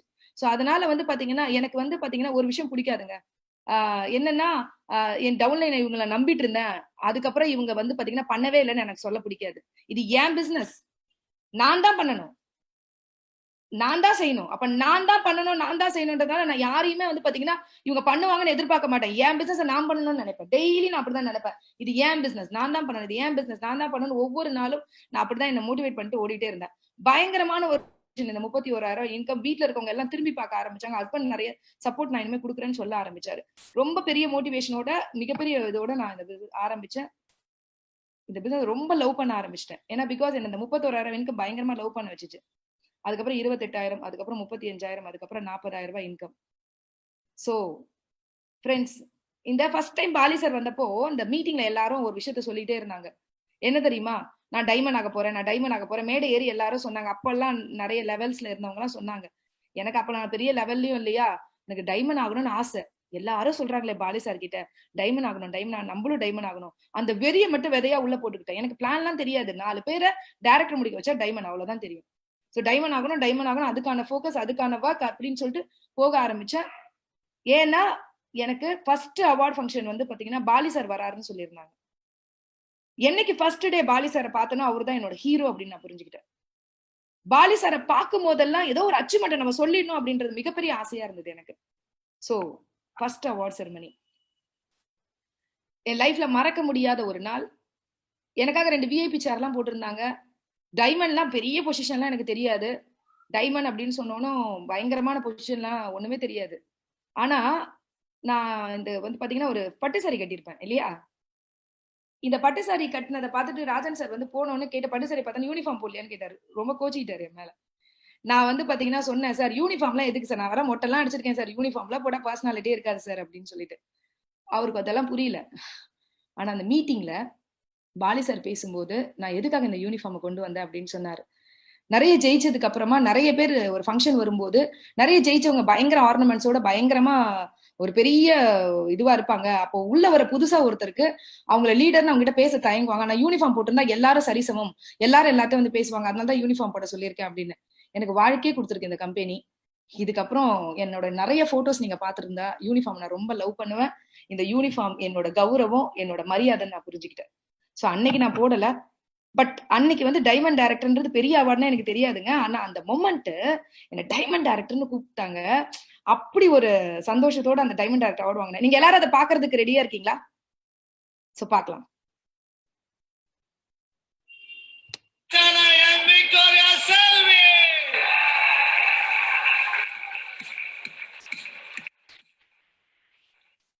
Once again.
மேடம் ஒரு சில வார்த்தைகள்.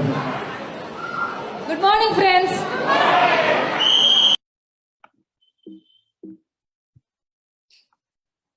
ஸோ என்னோட ஃபர்ஸ்ட் அவார்ட் ஃபங்க்ஷன் என்ன பயங்கரமா மோட்டிவேட் பண்ண ஒரு அவார்ட் ஃபங்க்ஷன் இது.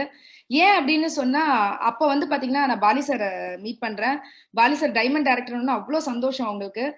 என்ன கேட்கிறாரு, நீங்க அவர்கிட்ட அறிமுகப்படுத்தணும்னு, அந்த மொட்டை அடிச்சிட்டு இருந்த பொண்ணு தானே நீ அப்படின்னு கேட்டாரு. எனக்கு ஒரு நிமிஷம் கண்ணு கலங்குச்சு. ஏன்னா அந்த ஒரு எத்தனை மாசத்துக்கு முன்னாடி என்ன பாத்துருக்காரு, நான் ஒரு மொட்டை அடிச்சிருந்தேன். இன்னைக்கு எவ்வளவு ஐடென்டிஃபை பண்ணி கரெக்டா சொல்றாரு. அப்ப அவரோட பார்வையில வந்து பாத்தீங்கன்னா நான் தெரிஞ்சிருக்கேன்றது எனக்கு ரொம்ப சந்தோஷமா இருந்தது. அன்னைக்கு நைட் நாங்க ஒரு டின்னருக்கு போயிருந்தோம். சோ அந்த டின்னர் போனதுக்கு அப்புறமா வந்து பாத்தீங்கன்னா நிறைய விஷயங்கள் வந்து பாத்தீங்கன்னா எனக்கு அங்க வந்து பாத்தீங்கன்னா எஜுகேட் பண்ணாரு. நீ வந்து பாத்தீங்கன்னா Facebookல இருக்கியா அப்படின்னு சொல்லி கேட்டாரு. எனக்கு அதெல்லாம் அப்ப எதுவுமே தெரியாது. சோ அதுக்கப்புறம் எனக்கு நிறைய விஷயங்களை, ஒரு சில விஷயங்களை சேட் பண்ணி எனக்கு வந்து பாத்தீங்கன்னா இந்த இடத்துல எல்லாம் இதெல்லாம் பண்ணணும் அப்படின்னு ஒரு சில நாட்கள் வந்து சொன்னாங்க. சோ அந்த ஒரு சில விஷயங்கள் தான் ஒரு பாலி சாரே வந்து நம்மளுக்கு வந்து ஒரு சில விஷயங்கள் சொல்லியிருக்காங்க அப்படின்றது பயங்கரமா மோட்டிவேட் பண்ணுச்சு. சோ அதுக்கப்புறமா நான் என்ன பண்ணேன், அவங்க கொடுத்த அந்த டைம், அந்த ஐடியா, அதுக்கப்புறம் இந்த பிசினஸ் வந்து பாத்தீங்கன்னா இன்கம் பயங்கரமா எனக்கு ரைஸ் ஆக ஆரம்பிச்சிச்சு. 67,000 ஆச்சு, 83,000 ஆச்சு, 82,000 ஆச்சு. Crown director. சோ அடுத்ததான் வந்து பாத்தீங்கன்னா பாலி சார் வந்து VLCக்காக சென்னை வராங்க அப்படின்ற மாதிரி சொன்னாங்க. அவரை பார்க்கும்போதெல்லாம் அச்சீவ்மெண்ட் சொல்லணும் அப்படின்றதுக்காக கிரவுன் டைரக்டர் முடிச்சேன். சோ VLC செமினார் முடிச்சுட்டு கிரவுன் டைரக்டர் முடிச்சேன்.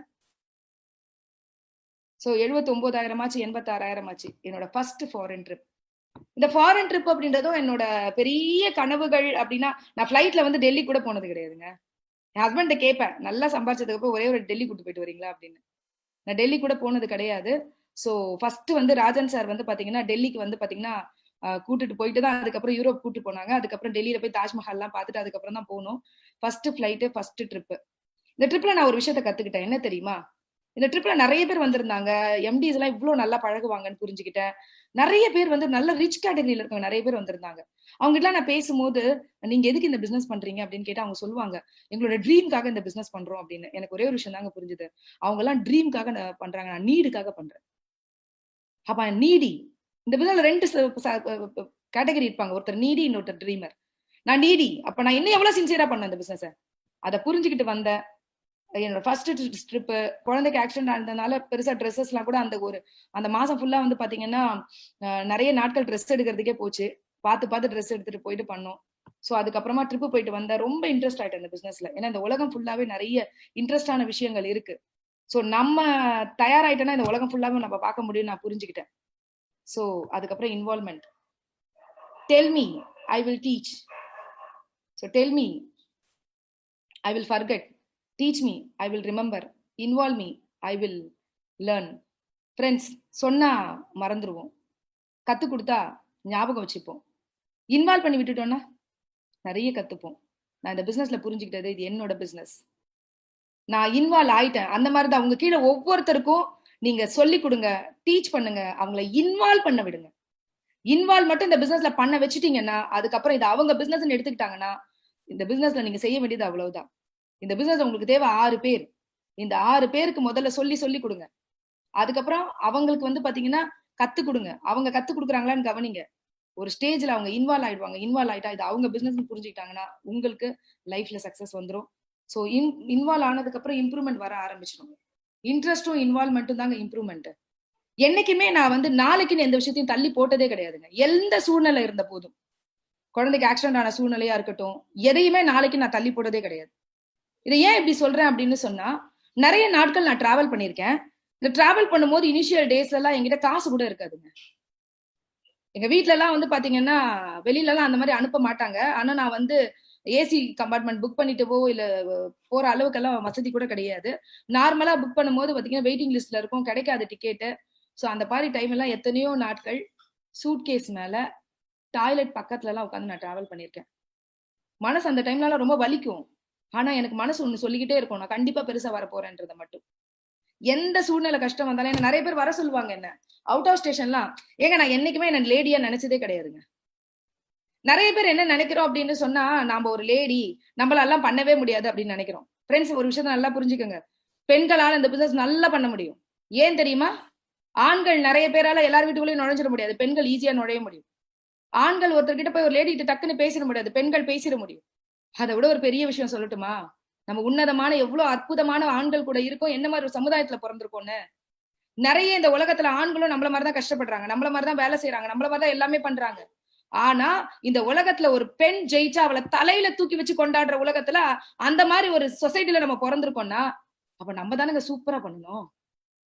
எத்தனையோ ஆண்கள் என்னோட ஜெயிச்சிருக்காங்க, ஆனா என்னதானே தூக்கி கொண்டாடிட்டு இருக்காங்க.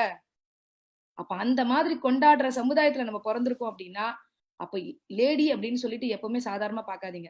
இன்னொன்னு, பெண்களுக்கு தாங்க தாய்மை குணம் அதிகம். குழந்தைய வளர்க்கறத விட என்னங்க பெரிய டாஸ்க் இருக்கு? அந்த குழந்தைய அவ்வளவு ஆர்வமா வளர்க்குறோம், டீம் வளர்க்கறதே கஷ்டம். இன்னொரு விஷயம் சொல்லட்டுங்களா? லேடிஸ்க்கு தான் சகிப்புத்தன்மையும் பொறுமையும் அதிகம். நிறைய இந்த பிசினஸ் சொல்லும் போது நிறைய பேர் ரீசன் வந்து இவங்க ஒத்துக்க மாட்டேங்கிறாங்க, அவங்க ஒத்துக்க மாட்டேங்கிறாங்க, வீட்டுல ஒத்துக்க மாட்டேங்கிறாங்க, வீட்டுல பிரச்சனை பண்றாங்க. நான் சொல்லுவேன், பொறுமையும் சகிப்புத்தன்மையோட இருங்க அப்படின்னு சொல்லிட்டு. கரைக்க கரைக்க கல்லே கரையுது, வீட்டுக்கார கரைய மாட்டாரு. எல்லாமே கரையுங்க நம்ம சக்சஸ் ஆக ஆக. இதை நான் புரிஞ்சுக்கிட்டேன். அதனால இம்ப்ரூவ்மெண்ட் ஆகணும்ன்றதுக்காக நான் என்னைக்குமே என்ன பெண்ணா நினைக்கல. ஒவ்வொரு பெண்குள்ளேயும் ஒரு ஆண் இருக்கான். அந்த ஆண் என்னைக்கு விழிக்கிறானோ அப்ப அந்த பெண் மிகப்பெரிய லெவல்ல ஜெயிப்பா. எனக்குள்ள ஒரு ஆண் இருந்தா அதை நான் வெளிக்க வச்ச. இன்னைக்கு வந்து பாத்தீங்கன்னா ஒரு நாள் கூட ரீசன் அப்படின்னு நான் சொன்னதே கிடையாதுங்க. நான் டெய்லி என்ன செய்யணுமோ அதை நான் டெய்லி செஞ்சிருவேன். நாளைக்கு அப்படின்ற எந்த விஷயமும் என் லைஃப்ல நான் தள்ளி போட்டதே கிடையாது. சோ இன்னைக்கு என்ன செய்யணுமோ அதை செய்வேன். ஏன்னா இன்னைக்கு என்னவோ அதுதான் நாளைக்கு, நாளைக்கு என்னவோ அதுதான் அடுத்த நாள். அப்ப இன்னைக்கு நம்ம என்ன செய்யறோமோ அதோட வெற்றி தான் நாளைக்கு கிடைக்கும்ன்றதை நான் புரிஞ்சுட்டு வேலை செய்ய ஆரம்பிச்சேன். சோ 1,05,000 ஆச்சு, 1,25,000 ஆச்சு, 1,36,000 ஆச்சு, 1,29,000 ஆச்சு, 1,34,000 ஆச்சு, 1,64,000 ஆச்சு. ஸோ துபாய் போயிட்டு வந்தேன். போயிட்டு வரும்போது என்னோட நிறைய ரூபன் சார் இருப்பாரு இதுல. அதுக்கப்புறம் என்னோட உலகமே தெரியாத நிறைய லேடிஸ். சோ இந்த லேடிஸ் தான் என்னோட பெரிய பலம்ங்க. இந்த பிசினஸ் ஆரம்பிக்கும் போது வந்து பாத்தீங்கன்னா நிறைய நெட்வொர்க்கரோ பெரிய பெரிய ஆளுங்கெல்லாம் வரல. என் பக்கத்து வீட்டு அக்கா, எதிர்த்த வீட்டு அக்கா, பாமா, கற்பகம் அக்கா, அஸ்வினியா, இந்த மாதிரி சின்ன சின்ன ரூபா, பாத்தீங்கன்னா என்னோட ஃப்ரெண்டு வேல்விழி. ஸோ இந்த மாதிரி வந்து பாத்தீங்கன்னா சின்ன சின்ன ஒரு ஃப்ரெண்ட் சர்க்கிள்குள்ள தான் நான் இந்த பிசினஸை வந்து நான் எடுத்துட்டு போனேன். என்னன்னா பாத்தீங்கன்னா பெருசா பேச தெரியாதனால லேடிஸ் குரூப்ல நாங்கள் ட்ரைனிங் எல்லாம் வைப்போம் வீட்டுல. எப்படி தெரியுமா, ராஜன் சாரோட ட்ரைனிங் எல்லாம் இப்போ அட்டன் பண்ணுவோம்.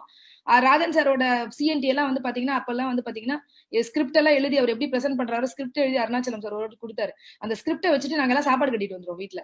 சாப்பாடு கட்டு வந்து லேடிஸ் எல்லாம் உட்காந்து நீ நோனி பத்தி பேசு, நீ ஸ்பைலுனா பத்தி பேசு, நீ பிளான் பத்தி பேசு, இப்படின்னு டெய்லி எங்க ட்ரைனிங்கே இவ்வளவுதான். டெய்லி சாப்பாடு கட்டிட்டு வந்துட்டு ஒரு குரூப்பா உட்காந்துட்டு டெய்லி பாத்தீங்கன்னா மகளிர் குழு மீட்டிங் மாதிரி டெய்லி எங்களுக்கு வெஸ்டீஜ் மீட்டிங் நடக்கும். இந்த மாதிரி சின்ன சின்ன விஷயங்கள் எல்லாமே கத்துக்கிட்டு தான் பாத்தீங்கன்னா நாங்க எல்லாருமே ஒரு குரூப்பா வளர்ந்து ஒரு 40,000 வருமானம் வர வரைக்கும் பாத்தீங்கன்னா என்னோட லேடிஸ் டீம் தான். அதுக்கப்புறம் என் டீம்ல வந்து ஒரு ஃபர்ஸ்ட் நெட்வொர்க்கர் வந்து பாத்தீங்கன்னா ரூபன் சார். ஸோ அதுக்கப்புறம் வந்து பாத்தீங்கன்னா துபாய் போயிட்டு வந்தோம். துபாயில வந்து ஒரு 6 பேரோட 1,90,000, 2,01,000, 2,08,000. அதுக்கப்புறம் என்னோட first car Nissan Sunny car எடுத்தேன். கார் அப்படின்றது வந்து பாத்தீங்கன்னா கனவுகள் கூட என்னன்னா நிறைய பேர் வந்து பாத்தீங்கன்னா அந்த நம்ம அம்மா அப்பா எல்லாம் நம்ம கார் வாங்கணும்னு கேட்டிருந்தா ஆல்டோ சொல்லுவோம், கரெக்டா? இன்னைக்கு அந்த காலத்துல அது கூட சொல்லியிருக்க மாட்டோம். இப்ப வந்து பாத்தீங்கன்னா ஒரு பாத்தீங்கன்னா இப்ப இருக்கிற குழந்தைங்ககிட்ட இல்ல ஒரு கொஞ்சம் இளைஞர்கிட்ட போய் கேட்டு பாருங்களேன், BMW, பென்ஸ், ஆடின்னு சொல்லுவான். ஒரு 4 வயசு குழந்தைகிட்ட கேளுங்களேன் என்ன கார் வேணும்னு, அது லம்போகினி அப்படின்னு சொல்லுது. லாம்போகினி, ஃபெராரே அப்படி சொல்றாங்க, கரெக்டா? ஃப்ரெண்ட்ஸ், கனவுகள் மட்டும் நம்ம பசங்களுக்கு எல்லாம் பெருசாயிடுச்சு. ஆனா நம்ம வந்து பாத்தீங்கன்னா அவங்களோட எதிர்காலம் தெரியாம ஒரு வாழ்க்கை வாழ்ந்துட்டு இருக்கோம் அப்படின்னு நம்ம புரிஞ்சுக்கணும். அப்போ நம்ம பசங்க வந்து நம்மள கார்ல கொண்டு போவாங்கன்றதெல்லாம் மாத்தி இன்னைக்கு வந்து நான் ஃபர்ஸ்ட் ஒரு கார் எடுத்தேன். இந்த காருக்குமே ஒரு ஸ்டோரி இருக்கு. இந்த கார் வந்து கார் வாங்கணும்ன்ற ட்ரீம் போர்டு சொல்லுவாங்க, அதுல வந்து நிசான் சனியை சும்மா அந்த டைம் போயிட்டு கிடைச்ச பிக்சர்னு ஒட்டி வச்சாங்க. கடைசியில எத்தனை கார் பார்த்தாலும் நிசான் சனி தான் வந்துச்சு. ஸோ இதுக்குமே ஒரு ஸ்டோரி இருக்கு. ஸோ எனக்கு டைம் குறைவா இருக்கிறதுனால நான் ஸ்கிப் பண்ணிட்டு போறேன். ஸோ என்னோட டீம் ஃபர்ஸ்ட் நான் கார் எடுக்கும்போது என்னோட டோட்டல் டீம்ல இருந்து எல்லாருமே வந்திருந்தாங்க. ஒரு கார் ஷோரூம்ல இந்த மாதிரி ஒரு விழா. ஏன்னா உலகத்துல வந்து பாத்தீங்கன்னா நம்ம கார் வாங்க நம்ம சொந்த கார் கூட சொல்ல மாட்டோம். ஆனா வெஸ்டீஜ்ல மட்டும்தான் ஒவ்வொரு காரையும் விழாக்களா கொண்டாடுவோம். ஏன்னா இங்க வரவங்க எல்லாம் மனசார வாழ்த்துவாங்க. சோ அந்த மாதிரி ஒரு விஷயம் இங்க இருந்து என்னோட அப்ளைன்ஸ் எல்லாருமே இருப்பாங்க, என்னோட டவுன்லைன்ஸ் எல்லாருமே இருப்பாங்க. என்னோட பிசினஸ் பார்ட்னர்ஸ் தாங்க என்னோட பெரிய பலம். அவங்க எனக்கு எப்பவுமே என் ஃபேமிலியா என் கூடவே இருந்திருக்காங்க. 2,18,000 ஆச்சு, 1,94,000, 2,03,000, 2,27,000. அதுக்கப்புறம் ஆஸ்திரேலியா போயிட்டு வந்தேன். போயிட்டு வந்ததுக்கு அப்புறம் வந்து பாத்தீங்கன்னா 2,53,000 ரூபாய், 2,24,000. அதுக்கப்புறம் யூனிவர்சல் கிரவுண்ட் டைரக்டர் அப்படின்ற பொசிஷன் வந்தேன். ஸோ யூனிவர்சல் கிரவுண்ட் டைரக்டர் ஆனா அதுக்கப்புறம் 2,55,000, 2,65,000, 3,20,000 எவ்ரி மந்த் நான் ஷோ பண்ணிட்டு இருக்கேன் உங்களுக்கு. 2,90,000. அதுக்கப்புறம் சைனா போயிட்டு வந்தேன். 3,03,000, 3,29,000, 3,77,000, 3,61,000, 3,94,000. அதுக்கப்புறம் ரஷ்யா போகும்போது என்னன்னா லைஃப்ல வந்து பாத்தீங்கன்னா எல்லாத்துக்கும் பயந்துட்டு இருந்த ஒரு தருணத்தை தாண்டி உலகத்துல எதை வேணாலும் நான் சாதிக்க முடியும் அப்படின்ற ஒரு உலகத்துக்குள்ள நான் போனது. என் பலம் என்ன, என்னோட அறிவு என்ன, என்னோட வேகம் என்ன அப்படின்றது எனக்கு மட்டும் தாங்க தெரியும். பட் ஆனா இந்த என்னோட பலத்தையும் என்னோட வேகத்தையும் என்னோட அறிவு இந்த உலகத்துக்கு வெளிச்சம் போட்டு காமிச்சது வெஸ்டீஜ் தான். இன்னைக்கு வந்து ஒரு மலைப்பாம்பை கூட சந்தோஷமா போட்டுட்டு ஒரு சிரிக்க முடியுது அப்படின்னு சொன்னா வெஸ்டீஜ் கொடுத்த அந்த ஒரு பலம் தான் என்னால என்ன வேணா என் லைஃப்ல சாதிக்க முடியும்னு வெஸ்டீஜ் கொடுத்துருக்கு. 3,64,000, 3,80,000, 3,35,000, 3,50,000, 3,18,000, 3,40,000. அதுக்கப்புறமா தாய்லாந்து போகும்போது என்னோட நிறைய லேடிஸ் வந்திருந்தாங்க. ஃபர்ஸ்ட் டைம் வந்து பாத்தீங்கன்னா அவங்களெல்லாம் வந்து ஜீன்ஸ் எல்லாம் போட வச்சிருந்தேன். நிறைய பேருக்கு கனவுகள் நிறைய இருக்கு, ஆனா அதுக்கு நமக்கு சந்தர்ப்பம் கிடைச்சது இல்ல. இங்க நிறைய சந்தர்ப்பம் எங்களுக்கு கிடைச்சது. 3,96,000, 3,49,000, 3,84,000, 3,23,000, 3,81,000, 4,04,000. அதுக்கப்புறம் டர்க்கி போயிட்டு வந்தேன். இந்த போட்டோ என்னால மறக்கவே முடியாத ஒரு போட்டோங்க.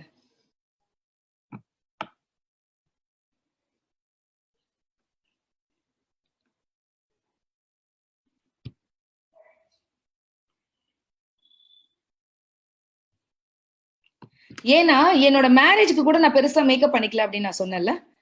என்னோட மேரேஜ்னா இப்படிதான் இருக்கணும், இந்த மாதிரி ஒரு அழகா ட்ரெஸ் பண்ணிட்டு இந்த மாதிரி ஒரு நல்ல ஒரு டெக்கரேஷனோட அந்த மாதிரி எல்லாம் இருக்கணும், நிறைய கனவுகள்லாம் இருந்துச்சு. பட் 16 வருஷம் கழிச்சு ராஜன் சார் வந்து பாத்தீங்கன்னா அந்த டைம்ல வந்து பாத்தீங்கன்னா சொல்லியிருந்தாரு, எல்லாரும் பட்டு வேட்டி பட்டு புடவை தான் கட்டணும் அப்படின்னு. அந்த பட்டு வேட்டி பட்டு புடவை கட்டிட்டு இந்த ட்ரிப்பு போயிருந்த போது அந்த இடத்துல என் கனவுகள் ரஷ்யால நிறைவேறுச்சு. உண்மையிலே என்னோட மேரேஜ் நான் கொஞ்சம் லேட்டா பண்ணியிருந்தா இப்படி எல்லாம் யோசிச்சிருப்பேன்ல, அந்த மாதிரி ஒரு இடத்துல நான் போட்டோ எடுத்தேன். ஸோ உண்மையிலே கனவுகள் வந்து பாத்தீங்கன்னா நனவாகிற இடம் வெஸ்டீஜ் மட்டும்தான். பூமியில் இருப்பதும் வானத்தில் பறப்பதும் அவரவர் எண்ணங்களே, நெஞ்சினில் துணவி இருந்தால் நிலவுக்கும் போய் வரலாம்னு சொல்லுவாங்கல்ல. உண்மையிலேங்க ஒரு துணிவோட நீங்க இந்த பிசினஸை சின்சியரா பிடிச்சிட்டீங்கன்னா பாத்தீங்கன்னா, நாங்க வந்து பாத்தீங்கன்னா 2000 அடிக்கு மேல பறந்தோம். ஸோ இந்த இதெல்லாம் நான் மறக்க முடியாத மூமெண்ட்ஸ். 4,46,000 இந்தோனேஷியா போயிட்டு வந்தேன். 4,22,000 எல்லா ட்ரிப்புக்கும் என்னோட ஹஸ்பண்ட் கூட இருப்பாங்க. லண்டன், இந்த லண்டன்ல மறக்கவே முடியாத ஒரு நிகழ்வு எனக்கு நடந்தது. என்னன்னா, என்னோட ஃப்ரெண்டை ரொம்ப நாள் கழிச்சு ஸ்கூல் ஃப்ரெண்டை லண்டன்ல பார்த்தேன். சரிங்களா, அவளை பார்த்த உடனே அவ கியூல நின்றுட்டு இருந்தா. அந்த மியூசியம் ஒண்ணு போயிருந்தோம். சோ அங்க வந்து பாத்தீங்கன்னா அவளை பார்த்தோன்னே இறங்கிட்டே எப்படிடா இருக்க அப்படின்னு கேட்டேன். ஏன்னா அவங்க ஹஸ்பண்ட் வந்து சூப்பர் சிங்கர்ல வந்து பாத்தீங்கன்னா ரொம்ப ஒரு நல்ல ஒரு ப்ரொஃபஷனலான பாடகரா இருந்தாரு. சோ அதனால ஒரு ஷோக்காக அவ வந்திருந்தா. அவ என்ன இறங்கினோன்னு என்ன தெரியுமா கேள்வி கேட்டா? நீ என்னடி இங்கன்னு கேட்டா. எனக்கு அந்த வார்த்தை ரொம்ப வலிச்சுது. என்ன இப்படி கேக்குறா இவ, நீ எங்கடி இங்க அப்படின்ட்டு. நான் அவ்வளவு சந்தோஷமா அவளை கேட்கிறேன், எப்படிடா இருக்கு அப்படின்னு. அவ எப்படி இருக்குன்னு கேட்கல, நீ என்னடி இங்கன்னு கேட்டா. எனக்கு அந்த டைம் அவகிட்ட ஒண்ணு சொல்ல தோணுச்சு. ஏய், நான் இப்ப ரொம்ப சூப்பரா இருக்கேன், நீ இங்க ப்ரோக்ராம் பண்றதுக்காக ஒரு காம்படிஷனுக்காக வந்திருக்கீங்க, ப்ரோக்ராம்காக வந்திருக்கீங்க, நான் லண்டனை சுத்தி பார்க்க வந்திருக்கேன்னு சொன்னேன். சுத்தி பார்க்க வந்திருக்கேன்னு சொல்ற கட்ஸ் எனக்கு வெஸ்டி தான் ஃப்ரெண்ட்ஸ் கொடுத்தது. ஸோ அதுக்கப்புறம் லண்டன் என்னோட car, dream car Mercedes Benz. நான் சொன்னல நிறைய குழந்தைங்க தொட்டு பாக்குற ஒரு கார். இன்னைக்கு என் குழந்தைங்க அது உள்ள உட்கார்ந்துட்டு போயிட்டு இருக்கு. ஒரு மதரா ரொம்ப பெருமையா நினைக்கிறேன். 44 லட்சம் அதுக்குள்ள மெர்சிடிஸ் பென்ஸ். பாத்தீங்கன்னா இந்த கார் வாங்கும்போது உண்மையிலேயே வந்து பாத்தீங்கன்னா ஒரு ப்ரௌடா, நான் என்னைக்கு அந்த சொன்னல என் குழந்தை வந்து கேட்டான் ஒரு கேள்வி, அம்மா நம்ம இப்படிதான் இருப்போமா, மேலேயே வரமாட்டோமா அப்படின்னு சொல்லிட்டு. என்ன எத்தனையோ பேர் வந்து பாத்தீங்கன்னா டிஸ்கரேஜ் பண்ணாங்கன்னு சொன்னல. ஃப்ரெண்ட்ஸ், நீங்க இப்படி போயிட்டே இருக்கீங்க, திரும்பி போகும்போது எல்லாருமே உங்களுக்கு எப்படி பார்த்தா, உங்களை பார்த்தா வேற மாதிரி தான் தெரியும். ஆனா நீங்க திரும்பி போய் பாருங்க, ரிட்டர்ன் வரும்போது BMW, ஆடி, பென்ஸ்ல வரும்போது இந்த சமுதாயம் உங்களை பார்த்து அண்ணாந்து பார்க்கும். சோ இன்னைக்கு இந்த கார்ல போகும்போது எல்லாரும் எங்களை அண்ணாந்து பாக்குறாங்க. சோ அந்த பார்வை அப்படின்றத வேணும்னா முதல்ல சாக்ரிஃபைஸ் பண்ணுங்க, அதுக்கப்புறம் கண்டிப்பா நிறைய விஷயங்கள் உங்களுக்கு கிடைக்கும். சோ இது என்னோட கார் வாங்கின மொமெண்ட். இதெல்லாம் எப்பவுமே என்னோட இருக்கிற என்னோட டீம். ஏன்னா வந்து பாத்தீங்கன்னா ஒவ்வொரு ஃபங்க்ஷன்லயும் என்னோட ஃபேமிலியா என்னோட கூட இருந்து ஒவ்வொரு விஷயங்களும், நான் போடுற மாலையில இருந்து, நான் என்ன பண்ணணும்ன்றது, நான் வைக்கிற கேக்ல இருந்து எல்லா விஷயங்களையும் கொண்டாடக்கூடிய ஒரு அற்புதமான பார்ட்னர்ஸ் தான் என்னோட இருக்கிற எல்லா பார்ட்னர்ஸுமே. அந்த மாதிரி என்னோட கொண்டாடக்கூடிய என்னோட பார்ட்னர்ஸ் ஒவ்வொருத்தருக்கும் நான் தேங்க்ஸ் சொல்றேன். ஸோ அதுக்கப்புறம் அபுதாபி, ஸ்பெயின், என்னோட ஃபினான்ஷியல் இயர் இன்கம்ஸ். ஃப்ரெண்ட்ஸ், ஒரு 176 ரூபாயில ஆரம்பிச்சது இல்லை என்னோட ஜேர்னி. நீங்க மத்ததெல்லாம் விட்டுருங்க, நான் ஸ்டார்ட் பண்ணதுன்னு சொல்றேன். ஃபர்ஸ்ட் ஃபினான்ஷியல் இயர் வெஸ்டில இருந்து ஒரு 1,69,841 ருபீஸ் ஏர்ன் பண்ணியிருந்தேன். செகண்ட் ஃபினான்ஷியல் இயர் வெஸ்டில இருந்து 12,38,171 ரூபா ஏர்ன் பண்ணியிருந்தேன். தேர்ட் ஃபினான்ஷியல் இயர் 27,64,542 ரூபா ஏர்ன் பண்ணியிருந்தேன். Fourth financial year 41,41,845. Fifth financial year, sixth financial year, 7th, 8th, 9th. இது வரைக்கும் நான் வெஸ்டில சம்பாதித்த வருமானம் லாக்டவுனுக்கு முன்னாடி வரைக்கும் 3,22,39,824 ரூபா சம்பாதிச்சிருந்தேன். லாக்டவுன் ஃப்ரெண்ட்ஸ், மார்ச்ல லாக்டவுன் ஆரம்பிச்ச டைமா. சோ அந்த டைம்ல வந்து பாத்தீங்கன்னா பாதி நாட்கள் பெருசா பிசினஸ் நடக்கலையா, ஒரு 3,83,000 ரூபாய் சம்பாதிச்சிருந்தேன். ஏப்ரல் மாசம் உலகமே ஸ்தம்பிச்சு போயிருந்தது. உலகத்துல வந்து பாத்தீங்கன்னா நோயை தவிர வேற எதுவுமே பேசல நம்மலாம். ஆனா வெஸ்டில இருந்து எனக்கு 2,43,000 வந்திருந்தது. ஒரு நிமிடம் கண் கலங்குச்சு. ஏன்னா நிறைய பேருக்கு வேலை இல்ல, நிறைய பேருக்கு பிசினஸ் இல்ல, நிறைய பேருக்கு வேலை போயிடுச்சு, நிறைய பேருக்கு பாதி சம்பளம், நிறைய பேருக்கு 30% தான் சம்பளம்.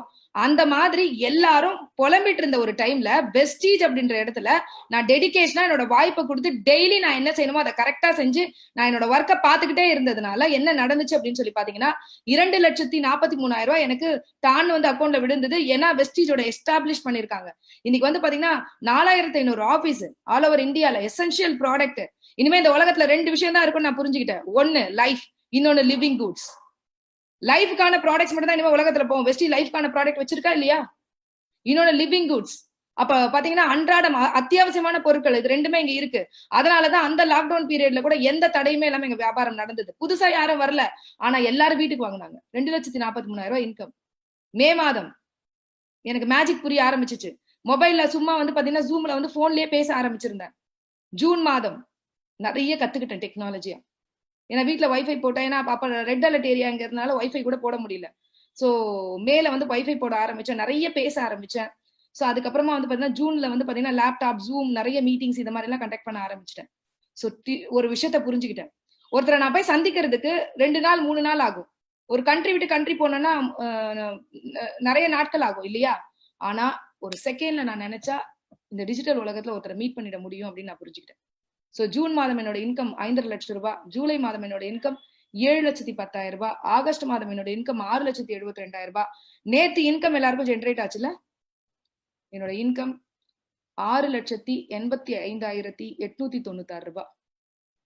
ஃப்ரெண்ட்ஸ், இந்த லாக்டவுன்ல மட்டும் 35,000+ வந்து நான் earn பண்ணிருக்கேன். 35 lakhs வந்து நான் பாத்தீங்கன்னா earn பண்ணிருக்கேன். யோசிச்சு பாருங்க ஃப்ரெண்ட்ஸ், இன்னைக்கு எத்தனை பேருக்கு பிசினஸ் இருக்கு? அவ வெஸ்டீஜை நம்ம எப்படி பாத்துக்கிட்டு இருக்கோம்? ஒரு சாதாரண பிசினஸா? நான் எப்பவுமே சொல்லுவேன், வெஸ்டீஜை நீங்க சின்சியரா எடுத்துக்கணுமா, இங்க 1 கோடி ரூபாய் போட்டதா நினைங்க. இங்க 1 கோடி ரூபாய் போட்டதா நினைச்சீங்கன்னா இந்த பிசினஸ் நீங்க சின்சியரா எடுத்துப்பீங்க. 1 ரூபாய் கூட போடாதான் நினைக்கிறீங்க தெரியுமா? அதனாலதான் இந்த பிசினஸ் சின்சியரா எடுத்துக்கல. நான் டே 1ல இருந்து இந்த பிசினஸ் சின்சியரா எடுத்தேன். ஏன் தெரியுமா? நான் என் குழந்தைக்கு ஸ்பெண்ட் பண்ண 30 லட்சம் ரூபாய் இந்த பிசினஸ்ல போட்டதா நினைச்சுக்கிட்டேன். அதனாலதான் ஒரே ஒரு நாள் கூட வெஸ்டீஜ் இல்லாத நாட்களே கிடையாது ஃப்ரெண்ட்ஸ். நான் எதை வேணா மறந்துருக்கலாம், வெஸ்டீஜை மறந்ததே கிடையாது. நடுவுல கூட பாத்தீங்கன்னா எனக்கு ஒரு சின்ன ஆக்சிடென்ட், இந்த மூக்குல வந்து ஒரு சர்ஜரி பண்ணிருந்தாங்க. நிறைய பேருக்கு தெரியாது. சோ அந்த டைம் கூட ஆபரேஷன் தியேட்டர் போறதுக்கு முன்னாடி எங்கிட்ட இந்த மெசேஜ் வந்திருக்கும். ஆபரேஷன் தியேட்டர் போனதுக்கு அப்புறம் எங்கிட்ட இந்த மெசேஜ் வந்திருக்கும். இது என்னோட ஒரு சில லீடர்ஸ்க்கு மட்டும் தெரியும். இதை ஏன் இப்படி சொல்றேன் தெரியுமா? நான் அவ்வளவு லவ் பண்றேன் இந்த பிசினஸ. தப்பு என்ன இருக்கு ஃப்ரெண்ட்ஸ்?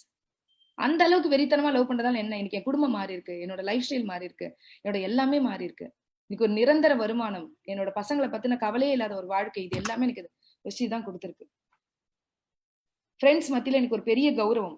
ஏன்னா பிகாஸ் முன்னாடி எல்லாம் வந்து பாத்தீங்கன்னா ஃப்ரெண்ட்ஸ் எல்லாம் நம்மள மதிக்க கூட மாட்டாங்க. இன்னைக்கு எல்லா ஃப்ரெண்ட்ஸ் மத்தியிலும் ஒரு கௌரவம். விக்டோரியானா ஒரு ஸ்பெஷல். விக்டோரியா கிட்ட இன்னைக்கு ஒரு ஐடியா கேட்கலாம், ஏதாவதுனா விக்டோரியா கிட்ட வந்து பாத்தீங்கன்னா ஒரு கவுன்சிலிங் உட்காரலாம் அப்படின்ற அளவுக்கு ஒரு மரியாதை என் ஃப்ரெண்ட்ஸ் மத்தியில கிடைச்சிருக்கு. ஃபேமிலி ஃப்ரெண்ட்ஸ், எத்தனை ஃபேமிலி இன்னைக்கு ஹாப்பியா இருக்கு?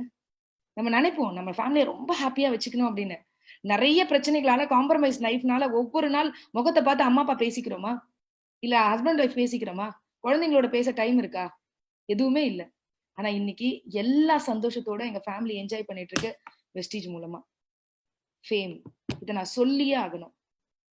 4 செவத்துக்குள்ள ஒரு சின்ன உலகத்துக்குள்ள மட்டுமே தெரிஞ்சிருக்க வேண்டிய விக்டோரியா இன்னைக்கு எவ்வளவு பேருக்கு தெரிஞ்சிருக்கேன். இது நான் ரொம்ப ரொம்ப சந்தோஷமா நினைக்கிறேன். இன்னைக்கு ஐடிஎஸ்ஏ இந்த புக்ல ஒரே ஒரு பேர் வருமானு யோசிச்சிருக்காங்க. வெஸ்டீஜ்ல இன்னைக்கு என்னோட ஸ்டோரிய வந்து கொடுத்துருக்காங்க இந்த புக்ல. அப்ப இது எனக்கு கிடைச்ச பெருமையா? இல்ல ஃப்ரெண்ட்ஸ், வெஸ்டீஜ்ல யாரெல்லாம் வந்து ரொம்ப சக்சஸ்ஃபுல்லா பண்றீங்களோ அவங்க அத்தனை பேருக்கும் பெருமையை கொடுக்கறதுக்கு வெஸ்டீஜ் காத்துக்கிட்டு இருக்கு. சோ இது எனக்கு கிடைச்ச பெரிய ப்ரௌடா நான் நினைக்கிறேன். ஏன்னா எனக்கு இந்த பிசினஸ் ஆரம்பிக்கும் போது பெரிய அறிவோ, பெரிய படிப்போ, பெரிய சொத்து பத்தோ, பெரிய பணபலமோ எதுவுமே கிடையாது ஃப்ரெண்ட்ஸ். நான் ஒன்னே ஒண்ணு புரிஞ்சுக்கிட்டேன், இந்த உலகத்துல தனியா ஒருத்தரால ஜெயிக்க முடியுமான்னு கேட்டா ரொம்ப இனிமே கஷ்டம். அப்ப கூட்டமா சேர்ந்து எல்லாரும் ஜெயிக்கக்கூடிய ஒரு வியாபாரம் இருக்குன்னா அது நெட்வொர்க் மார்க்கெட்டிங் துறை தான். அப்ப நான் மிடில் கிளாஸ் அப்படின்னு ஒரு விஷயத்த சொல்லிட்டு இருந்தேன். வாழ்க்கையில 2 கிளாஸ் தான், ஒன்னு ரிச், இன்னொன்னு புவர். இப்போ புவர்னு சொல்ல நமக்கு எல்லாம் தைரியம் இல்ல, அதனால சமாதானத்துக்கு நம்மளே ஒரு வார்த்தையை போட்டுக்கிறோம், மிடில் கிளாஸ்ன்னு. அப்ப நம்மளோட வாழ்க்கையில நம்ம அப்பர் கிளாஸ்க்கு போகணும் அப்படின்னா நம்ம வாழ்க்கையில நிறைய விஷயங்களை வந்து பாத்தீங்கன்னா சாக்ரிஃபைஸ் பண்ணணும் அப்படின்னு. ஆனா அந்த சாக்ரிஃபைஸ் பண்ணதுக்கு விளைவு வெஸ்டீஜ் அப்படின்ற ஒரு நிறுவனத்துல இருந்ததுனால இன்னைக்கு என்னோட டைம் கூட்டப்படல, பெருக்கப்பட்டு இருக்கு, மல்டிப்ளை ஆயிட்டு இருக்கு. சோ கடவுள் எல்லாருக்கும் 24 மணி நேரம் தான் ஃபர்ஸ்ட் கொடுத்திருக்காரு. இதை கூட்ட முடியுமா, குறைக்க முடியுமான்னு ஒரு கேள்வி கேட்டீங்கன்னா முடியாதுன்னு சொல்லுவோம். ஆனா நிறைய பேர் இந்த உலகத்துல கூட்டியிருக்காங்க. நம்ம டெய்லி 8 மணி நேரம் யாரோ ஒரு 1 ஹவருக்கு கொடுத்து குறைச்சிக்கிட்டு இருக்கோம். அப்போ சிஸ்டம்ன்ற ஒரு வார்த்தை எல்லாரும் கேள்விப்படுறோம். SYSTEM, save your self, time, energy. இதோட மல்டிபிளிகேஷன் தான் மணி. யாரும் தன்னோட 24 மணி நேரத்துல எல்லாம் பணக்காரன் ஆக முடியாது ஃப்ரெண்ட்ஸ். தன்னோட நேரத்தையும் தன்னோட எனர்ஜியும் யார் பெருக்க கத்துக்கிறாங்களோ அவங்க தான் இந்த உலகத்தோட பெரிய பணக்காரர்கள் அப்படின்னு நான் புரிஞ்சுக்கிட்டேன். அதை வெஸ்டீஜ்ல இம்ப்ளிமெண்ட் பண்ண, அதுதான் எனக்கு பெரிய சக்சஸ் எனக்கு கொடுத்துருக்கு. இன்னைக்கு வந்து வெஸ்டீஜ்ல வந்ததுக்கு அப்புறமா நிறைய அவார்ட்ஸ், வெஸ்டீஜ்ல இல்ல வெளியிலயும் உமன் எக்கனாமிக் ரெஃபார்மர் அவார்ட்ல இருந்து கிடைச்சிருக்கு. அது மட்டும் இல்ல ஃப்ரெண்ட்ஸ், நிறைய ஸ்கூல்ல வந்து பாத்தீங்கன்னா நிறைய குடியரசு தினமோ இல்ல சுதந்திர தினத்துக்கோ என்னை கூப்பிட்டு வந்து கொடியேற்ற சொல்லும் போது உண்மையிலேயே நெஞ்சார நெகிழ்ந்து போயிருக்க அந்த தருணங்கள்லாம். வெஸ்டீஜ்ல பெரிய ஃபங்க்ஷன்ல ஒரு லீடிங் லேடியா என்னை கூப்பிட்டு கௌரவிக்கும் போது நிறைய இடத்துல பெருமைப்பட்டிருக்கேன். இன்னைக்கு வெஸ்டீஜோட லீடிங் லேடி ஃப்ரெண்ட்ஸ். வெஸ்டீஜ்ல பெண்களுக்கு மிகப்பெரிய அங்கீகாரம் கொடுப்பாங்க ஃப்ரெண்ட்ஸ். அந்த மாதிரி ஒரு உன்னதமான நிறுவனத்துல நம்ம இருக்கோம். உண்மையிலேயே வந்து பாத்தீங்கன்னா இந்த போட்டோ ஷூட் கூட வந்து பாத்தீங்கன்னா பாலிவுட்டுக்கு மேக்கப் பண்ற மிகப்பெரிய மேக்கப் ஆர்டிஸ்ட் தான் வந்து எங்களை மேக்கப் பண்ணாங்க. சோ அந்த அளவுக்கு ஒவ்வொன்றையும் பார்த்து வெஸ்டீஜ் பண்ணிட்டு இருக்கு. பெண்களுக்கு மிகப்பெரிய அங்கீகாரம் கொடுத்துக்கிட்டு இருக்க ஒரு நிறுவனம். சோ இன்னைக்கு அவார்ட் செரிமனி ஃப்ரெண்ட்ஸ். ஒரு அவார்ட் செரிமனிக்கு நான் போனேன்னா என் கூட செல்ஃபி எடுக்கிறவங்க மட்டுமே எனக்கு தெரிஞ்சு குறைஞ்சபட்சம் 5000 இருந்து 10,000 பேர் இருப்பாங்க. அப்ப அந்த செல்ஃபி எடுக்கும் போதுதான் எனக்கு ஒண்ணு தோணும் ஃப்ரெண்ட்ஸ், என் அழகுக்காக யாரும் செல்ஃபி எடுக்கல ஃப்ரெண்ட்ஸ். ஒரு பெண்ணுக்கு கிடைச்ச உன்னதமா இதை நான் நினைக்கிறேன். நான் இன்ஸ்பிரேஷன், விக்டோரியா மேடம் மாதிரி வரணும் அப்படின்னு நிறைய பேர் என்னோட செல்ஃபி எடுத்துக்கும் போது இதை விட ஒரு பெண்ணுக்கு என்ன ஃப்ரெண்ட்ஸ் வேணும்? பாப்புலரா இருக்க ஹீரோயினி கூட தோல் சொரங்கன்னா மார்க்கெட் போயிடும் ஃப்ரெண்ட்ஸ். வாழ்க்கையில சக்சஸ் ஆகி பாருங்க, சக்சஸோட டேஸ்ட் என்னன்னு அனுபவிச்சு பாருங்க, அதுக்கு என்னைக்குமே மார்க்கெட் குறையாது ஃப்ரெண்ட்ஸ். எங்க போனாலும் மகாராணி வாழ்க்கை தான். ஏன்னா பாலி சார் எனக்கு லண்டன்ல ஒரு பேர் வச்சாரு, குயின் விக்டோரியா அப்படின்னு சொல்லிட்டு. சோ இன்னைக்கு உண்மையிலேயே சொல்றேன் ஃப்ரெண்ட்ஸ், எந்த இடத்துக்கு போனாலும் சக்சஸ் ஆயிட்டீங்கன்னா ஒரு மகாராணி மாதிரிதான் உங்களை பாக்குறாங்க. அந்த மாதிரி மகாராணி வாழ்க்கை தான் இது. ஒரு பெண்ணுக்கு கிடைக்கிற பெரிய உன்னதம். அதனால சக்சஸ் ஆகுங்க, சக்சஸோட டேஸ்ட் அனுபவிங்க, அது உங்களோட புகழோட உச்சிக்கு கொண்டு போகும். சோ அது மட்டும் இல்ல, என்னோட சின்சியர் ஹார்ட்ஃபுல் தேங்க்ஸ் என்னோட மனதார, என்னோட பாத்தீங்கன்னா இதயத்துல இருந்து நான் நன்றி சொல்றேன் என்னோட ஒவ்வொரு ஈச் அண்ட் எவ்ரி பார்ட்னர்ஸ்க்கும். ஏன்னா நீங்க இல்லாம நான் இல்லை. என்னோட ஃபேமிலி, எப்பவுமே என்னோட ஃபேமிலியாவே இருக்கக்கூடிய என்னோட ஒவ்வொரு ஈச் அண்ட் எவ்ரி டவுன்லைனுக்கும் நான் தேங்க்ஸ் சொல்றேன். ஸோ நான் ஒரு சில லீடர்ஸை மட்டும் நான் இங்க அறிமுகப்படுத்துறேன். Mister Ismail Khan double crown டைரக்டரா இருக்காரு என்னோட பிசினஸ்ல. ஃபயர் கான்னு சொல்லுவோம். இந்த பிசினஸ் எடுக்கும் போது வந்து பாத்தீங்கன்னா அவருக்கு வந்து பாத்தீங்கன்னா நிறைய பிரச்சனைகள் இருந்தது. அந்த பிரச்சனையில வீட்டுல சாப்பாடு கூட கொடுத்து அனுப்ப மாட்டாங்க. பட் எத்தனை மணிக்கு ஃபோன் பண்ணி கேட்டாலும் ஃபீல்ட்ல இருக்கேன்னு சொல்லுவார். அந்த அளவுக்கு டெடிகேஷனா இந்த பிசினஸ் பண்ணிட்டு ரொம்ப எக்ஸலண்டா என்னோட டீம்ல இருக்கிற one of the pillar mister Ismail Khan double crown director and mister Ruben sir. கண்டிப்பா சொல்லியே ஆகணும், என்னோட டீம்ல வந்த முதல் நெட்வொர்க்கர் மட்டும் இல்லைங்க, எனக்கு நிறைய விஷயங்களை நெட்வொர்க் பத்தி சொல்லி கொடுத்தவர். இந்த இடத்துல இதெல்லாம் மாத்திக்கோமா, இந்த இடத்துல இதெல்லாம் செய்யுமா, இந்த இடத்துல இதெல்லாம் பண்ணுமா, இந்த இடத்துல இப்படி போகணும், இந்த இடத்துல இப்படி இருக்கணும் அப்படின்னு நிறைய விஷயங்கள் எனக்கு டீச் பண்ணவர். சோ அந்த மாதிரி இன்னைக்கு வரைக்கும் என் கூடவே இருந்து எந்த ஒரு விஷயம் எடுத்தாலும் என்னோட சப்போர்ட்டா இருந்து என்னோட இருக்கக்கூடிய ஒரு அற்புதமான லீடர் மிஸ்டர் ரூபன் சார். இவர் வந்த ஒரு ஸ்டோரி எல்லாம் சொல்லணும்னா நிறைய பேர் சொல்லுவாங்க லிஸ்ட் எழுதும் போது இவங்க வந்து பாத்தீங்கன்னா செய்வாங்க செய்ய மாட்டாங்க அப்படிலாம் லிஸ்ட் எழுதாதீங்க. எனக்கு இந்த ரூபன் சாரை கொடுத்தவர் ஒரு லேடி ஷர்மிலாக்கா அப்படின்னு சொல்லிட்டு, அவங்க ஒரு நல்ல ரிச். பட் அவங்களுக்கு நான் வேண்டாம் அப்படின்ற பிசினஸ் நினைச்சிருந்தா அவங்க ஹனிபார்ல ரொம்ப லைக் பண்ணி அதுக்கப்புறமா ரூபன் சாருக்கு தங்கச்சியா இருந்தா ஜாயின் பண்ணுன்னு கேட்டாங்க. இன்னைக்கு அவங்க பிசினஸ்ல இல்ல ஃப்ரெண்ட்ஸ், ஆனா எனக்கு பெரிய பிசினஸ் ஒரு பெரிய பில்லரா இன்னைக்கு ரூபன் சார் இருக்காரு. So thank you so much sir. And Venkatarama Raju sir, இவங்க வந்து பாத்தீங்கன்னா திருப்பதி என்னோட ஆந்திராவோட ஒரு பெரிய டீம் லீடர். இவங்க ஆந்திராவை உருவாக்குனதுல இவருக்கு ஒரு மிகப்பெரிய பங்கு இருக்கு. சோ அந்த அளவுக்கு ஒரு எக்ஸலண்டான leader mister Venkatarama Raju. And பாத்தீங்கன்னா universal crown director mister AKR Vaidyanathan sir. இவங்க வந்து என்னோட பிசினஸ்குள்ள வந்தாங்க. பட் இன்னைக்கு என்னோட ஃபேமிலியில ஒரு நல்ல ஃப்ரெண்டா இருக்காங்க, என்னோட ஒரு நல்ல ஃப்ரெண்டு. அது மட்டும் இல்ல, என்னோட அறிவு சார்ந்த நிறைய விஷயங்களுக்கு எனக்கு இன்னைக்கு வரைக்கும் சப்போர்ட் பண்ணிட்டு இருக்க என்னோட ஒரு நல்ல குட் ஃப்ரெண்டா ஒரு பெரிய ஜேர்னியை நோக்கி இன்னைக்கு போயிட்டு இருக்கோம் நாங்க. சோ அந்த மாதிரி என்னோட எப்பவுமே துணையா இருக்கக்கூடிய ஒரு நல்ல ஃப்ரெண்ட் என்னோட family friend mister AKR Vaidyanathan sir. And mister and missus Sekar Rukmani ma'am. இவங்களை பத்தி நான் சொல்லணும்னா ஹஸ்பண்ட் அண்ட் ஒய்ஃப்னா அத உழைப்பு டெடிகேஷன் அப்படின்னா இவங்க 2 பேர் தாங்க சொல்லணும். எப்பவுமே 2 பேருமே பாத்தீங்கன்னா உழைச்சிக்கிட்டே இருப்பாங்க, ஓடிக்கிட்டே இருப்பாங்க. அந்த விஷயம் தான் இன்னைக்கு மிகப்பெரிய வெற்றியை உங்களுக்கு கொடுத்திருக்கு. ஒரு யுனிவர்சல் கிரவுன் டைரக்டரா கிருஷ்ணகிரியில இருக்காங்க. சோ வந்து பாத்தீங்கன்னா thank you so much ma'am. And mister Y Balaji sir, என்னோட ஒரு மெயின் பில்லர்னு இவரை சொல்லுவேன். ஒரு அற்புதமான மனிதர். அது மட்டும் இல்லைங்க, இவர் வந்து பாத்தீங்கன்னா இன்னைக்கு ஆந்திராவா இருக்கட்டும், கர்நாடகாவா இருக்கட்டும், இன்னைக்கு வந்து பாத்தீங்கன்னா கிருஷ்ணகிரியா இருக்கட்டும், ஒரு மிகப்பெரிய டீமை லீட் பண்ணிட்டு இருக்காரு. சோ வந்து பாத்தீங்கன்னா ரொம்ப வந்து நாலேஜ் உள்ள ஒரு பர்சன், ரொம்ப எக்ஸலண்டான ஒரு லீடர். எனக்கு வந்து பாத்தீங்கன்னா இவர் கிடைச்சது ஒரு பெரிய கிஃப்ட் தான். Thank you so much mister Balaji sir. And வந்து பாத்தீங்கன்னா என்னோட செல்ல ஃப்ரெண்டு என்னோட W செல்வி. ஏன்னா பணம் இருக்கும்போது நம்ம நிறைய ஃப்ரெண்ட்ஸை பார்ப்போம், பணம் இல்லாத போது நான் நிறைய நாள் வந்து சேலத்துக்கு போகும்போது என்கிட்ட காசு இருக்காதுங்க. 100 ரூபாய்லாம் எத்தனையோ நாள் எடுத்துட்டு போயிருக்கேன். அந்த 100 ரூபா திருப்பி கொண்டு வந்திருக்கேன். ஏன்னா நான் மகாராணி மாதிரி பார்த்து அனுப்புவேன். நான் எங்க அம்மா வீடுன்னு சொன்னா சேலம் தான் சொல்லுவேன். எனக்கு இன்னொரு அம்மா வீடு. என்ன அந்த அளவுக்கு பாத்துக்கிற ஒரு லீடர். என்னோட ஃபர்ஸ்ட் வந்து எல்ஓபி லைன் வந்து டபிள்யூ செல்வி மேடம் தான். இன்னைக்கு வரைக்கும் எனக்கு நல்ல தோழி. நான் என்ன சொன்னாலும் எஸ் தான். நான் நான் எனக்கும் அவளை ரொம்ப பிடிக்கும், அவளுக்கும் என்ன ரொம்ப பிடிக்கும். அந்த மாதிரி எப்பவுமே ரொம்ப அந்யோன்யமா இருக்க Selvi ma'am, thank you so much ma'am. And கற்பவங்கம் அக்கா, என்னோட ஒரு நல்ல ஐகான் அக்கா.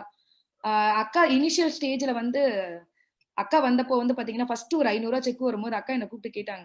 நான் சொன்னேன், பயங்கரமா சந்தோஷப்பட்டாங்க. 500 ரூபாய் செக் எல்லாம் வந்திருக்குடி அப்படின்னு. உடனே நான் சொன்னேன் அக்கா கிட்ட, என்னக்கா 500 ரூபாய் செக்குக்கு இவ்வளவு சந்தோஷப்படுற, 1000 2000 வந்தா கூட எதுவுமே சொல்லலக்கா அப்படின்னு. அந்த அக்கா என்ன தெரியுமா சொன்னாங்க என்கிட்ட, விக்டோரியா, எனக்கு அக்கௌண்டே கிடையாதுரி, 500 ரூபாய் வந்திருக்கு, பெரிய பணமா இல்லையா அப்படின்னு. எனக்கு இந்த வார்த்தை தாங்க. இந்த பிசினஸ்ல நெட்வொர்க் எல்லாம் யாருமே வேணாம், பெரிய எல்லாம் யாருமே வேணாம். ரொம்ப ஆர்டினரி பீப்புள கூட ஒரு முதல்ல வரக்கூடிய அந்த சின்ன சின்ன வருமானத்துல பயங்கரமா எக்ஸைட் ஆவாங்க அப்படின்னு அக்காவை பார்த்து புரிஞ்சுக்கிட்டேன். அக்காவை பத்தின ஸ்பெஷாலிட்டி சொல்லணும்னா, அக்கா வந்து டைமண்ட் ஆகுற வரைக்கும், கிரவுன் ஆகுற வரைக்கும் என் கையை பிடிச்சிக்கிட்டே தான் இருப்பாங்க. எப்பவுமே என்ன விட்டுறாதரி, என்ன விட்டுறாதரி, விட்டுறாதரி அப்படின்னு.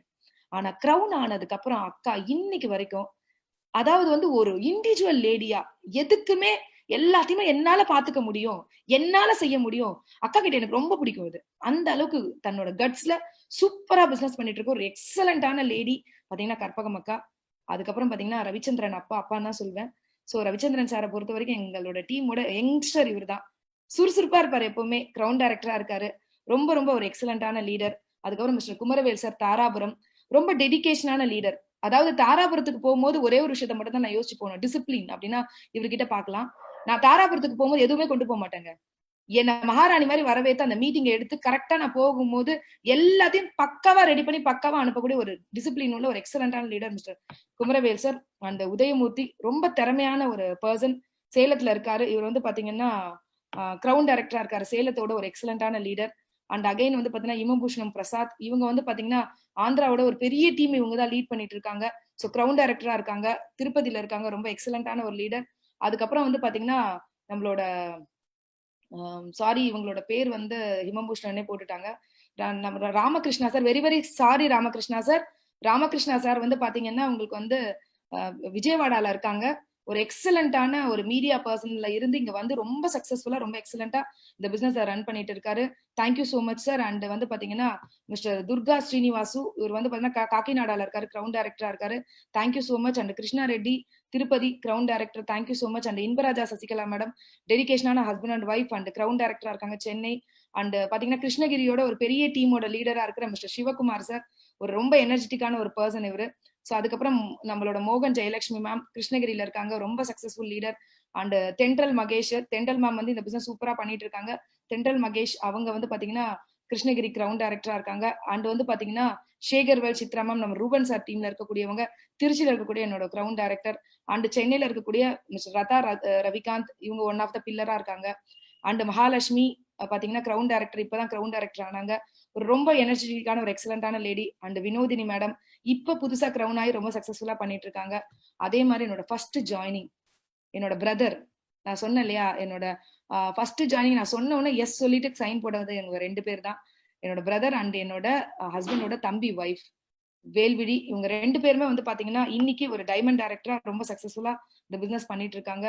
சோ அதுக்கப்புறமா வந்து பாத்தீங்கன்னா என்னோட ரொம்ப டியரஸ்ட் ஃப்ரெண்டு பாத்தீங்கன்னா என்னோட சொன்னோன்னு அண்ணா எனக்காக அண்ணா அப்படின்னு சொன்னோன்னு உடனே வந்து கேஷ் எடுத்து கொடுத்து அவங்களோட பாமா வந்து என்னோட அனுப்பி என்னோட பிசினஸ் பண்ண வச்ச ஒரு எக்ஸலண்டான லீடர், டைமண்ட் டைரக்டரா இருக்காங்க. அண்ட் அஸ்வினியா மேம் இப்ப டைமண்ட் டைரக்டரா ரொம்ப நல்லா சம்பாதிச்சிட்டு இருக்காங்க. அண்ட் நம்மளோட திருவச்சூர் டிஎல்சிபியோட ஓனர் என்னோட நல்ல ஃப்ரெண்டு இந்திரா மேம், டைமண்ட் டைரக்டரா இருக்காங்க. ஸோ அண்ட் அதுக்கப்புறம் சிவசங்கரி மேம் ஒசூர்ல இருக்காங்க. ஸோ அதுக்கப்புறமா வந்து பாத்தீங்கன்னா ரவிக்குமார் சார் அண்ட் காக்கிநாடால இருந்து, அதுக்கப்புறம் நம்மளோட Karunanidhi sir and Soundari madam இவங்க வந்து சென்னை, அதுக்கப்புறம் Rupavathi diamond director Chennai, Vasanthi ma'am diamond director Chennai, and Santosh Pandey ரொம்ப காமெடியா ரொம்ப நிறைய விஷயங்களை வந்து சின்சியரா பண்ணக்கூடிய ஒரு அற்புதமான பர்சன் சென்னையில இருக்காரு. And diamond director Subramanian sir திருப்பதியில இருக்காரு. அதுக்கப்புறம் Bhavanikumar ma'am Chennai, and Shankar sir diamond director. And அதுக்கப்புறம் வந்து பாத்தீங்கன்னா ராகுல் sir Kota, and Kottaiah sir வந்து கோட்டா, அதுக்கப்புறம் வந்து பாத்தீங்கன்னா பிரியா மேம், அதுக்கப்புறம் வாசவி மேம், இவங்க எல்லாம் வந்து பாத்தீங்கன்னா காக்கிநாடா கோட்டால இருக்காங்க. அமர்நாத் சார் நாயுடுபேட்டா, அண்ட் வந்து பாத்தீங்கன்னா வைத்தியநாதன் சார் மேச்சேரி, அண்ட் நம்மள Balakrishna sir Chennai, and Ramachandran sir Palacode, தாராபுரத்துல இருந்து Duraisamy sir, Saravanan sir, and Bhaskar sir, and Mariappan sir. இன்னைக்கு என்னோட பில்லர்ஸா நிறைய பேர் இருக்காங்க. ஸோ அந்த வந்து பாத்தீங்கன்னா ஒரு போட்டோ நான் மிஸ் பண்ணிட்டேன், ரொம்ப சாரி.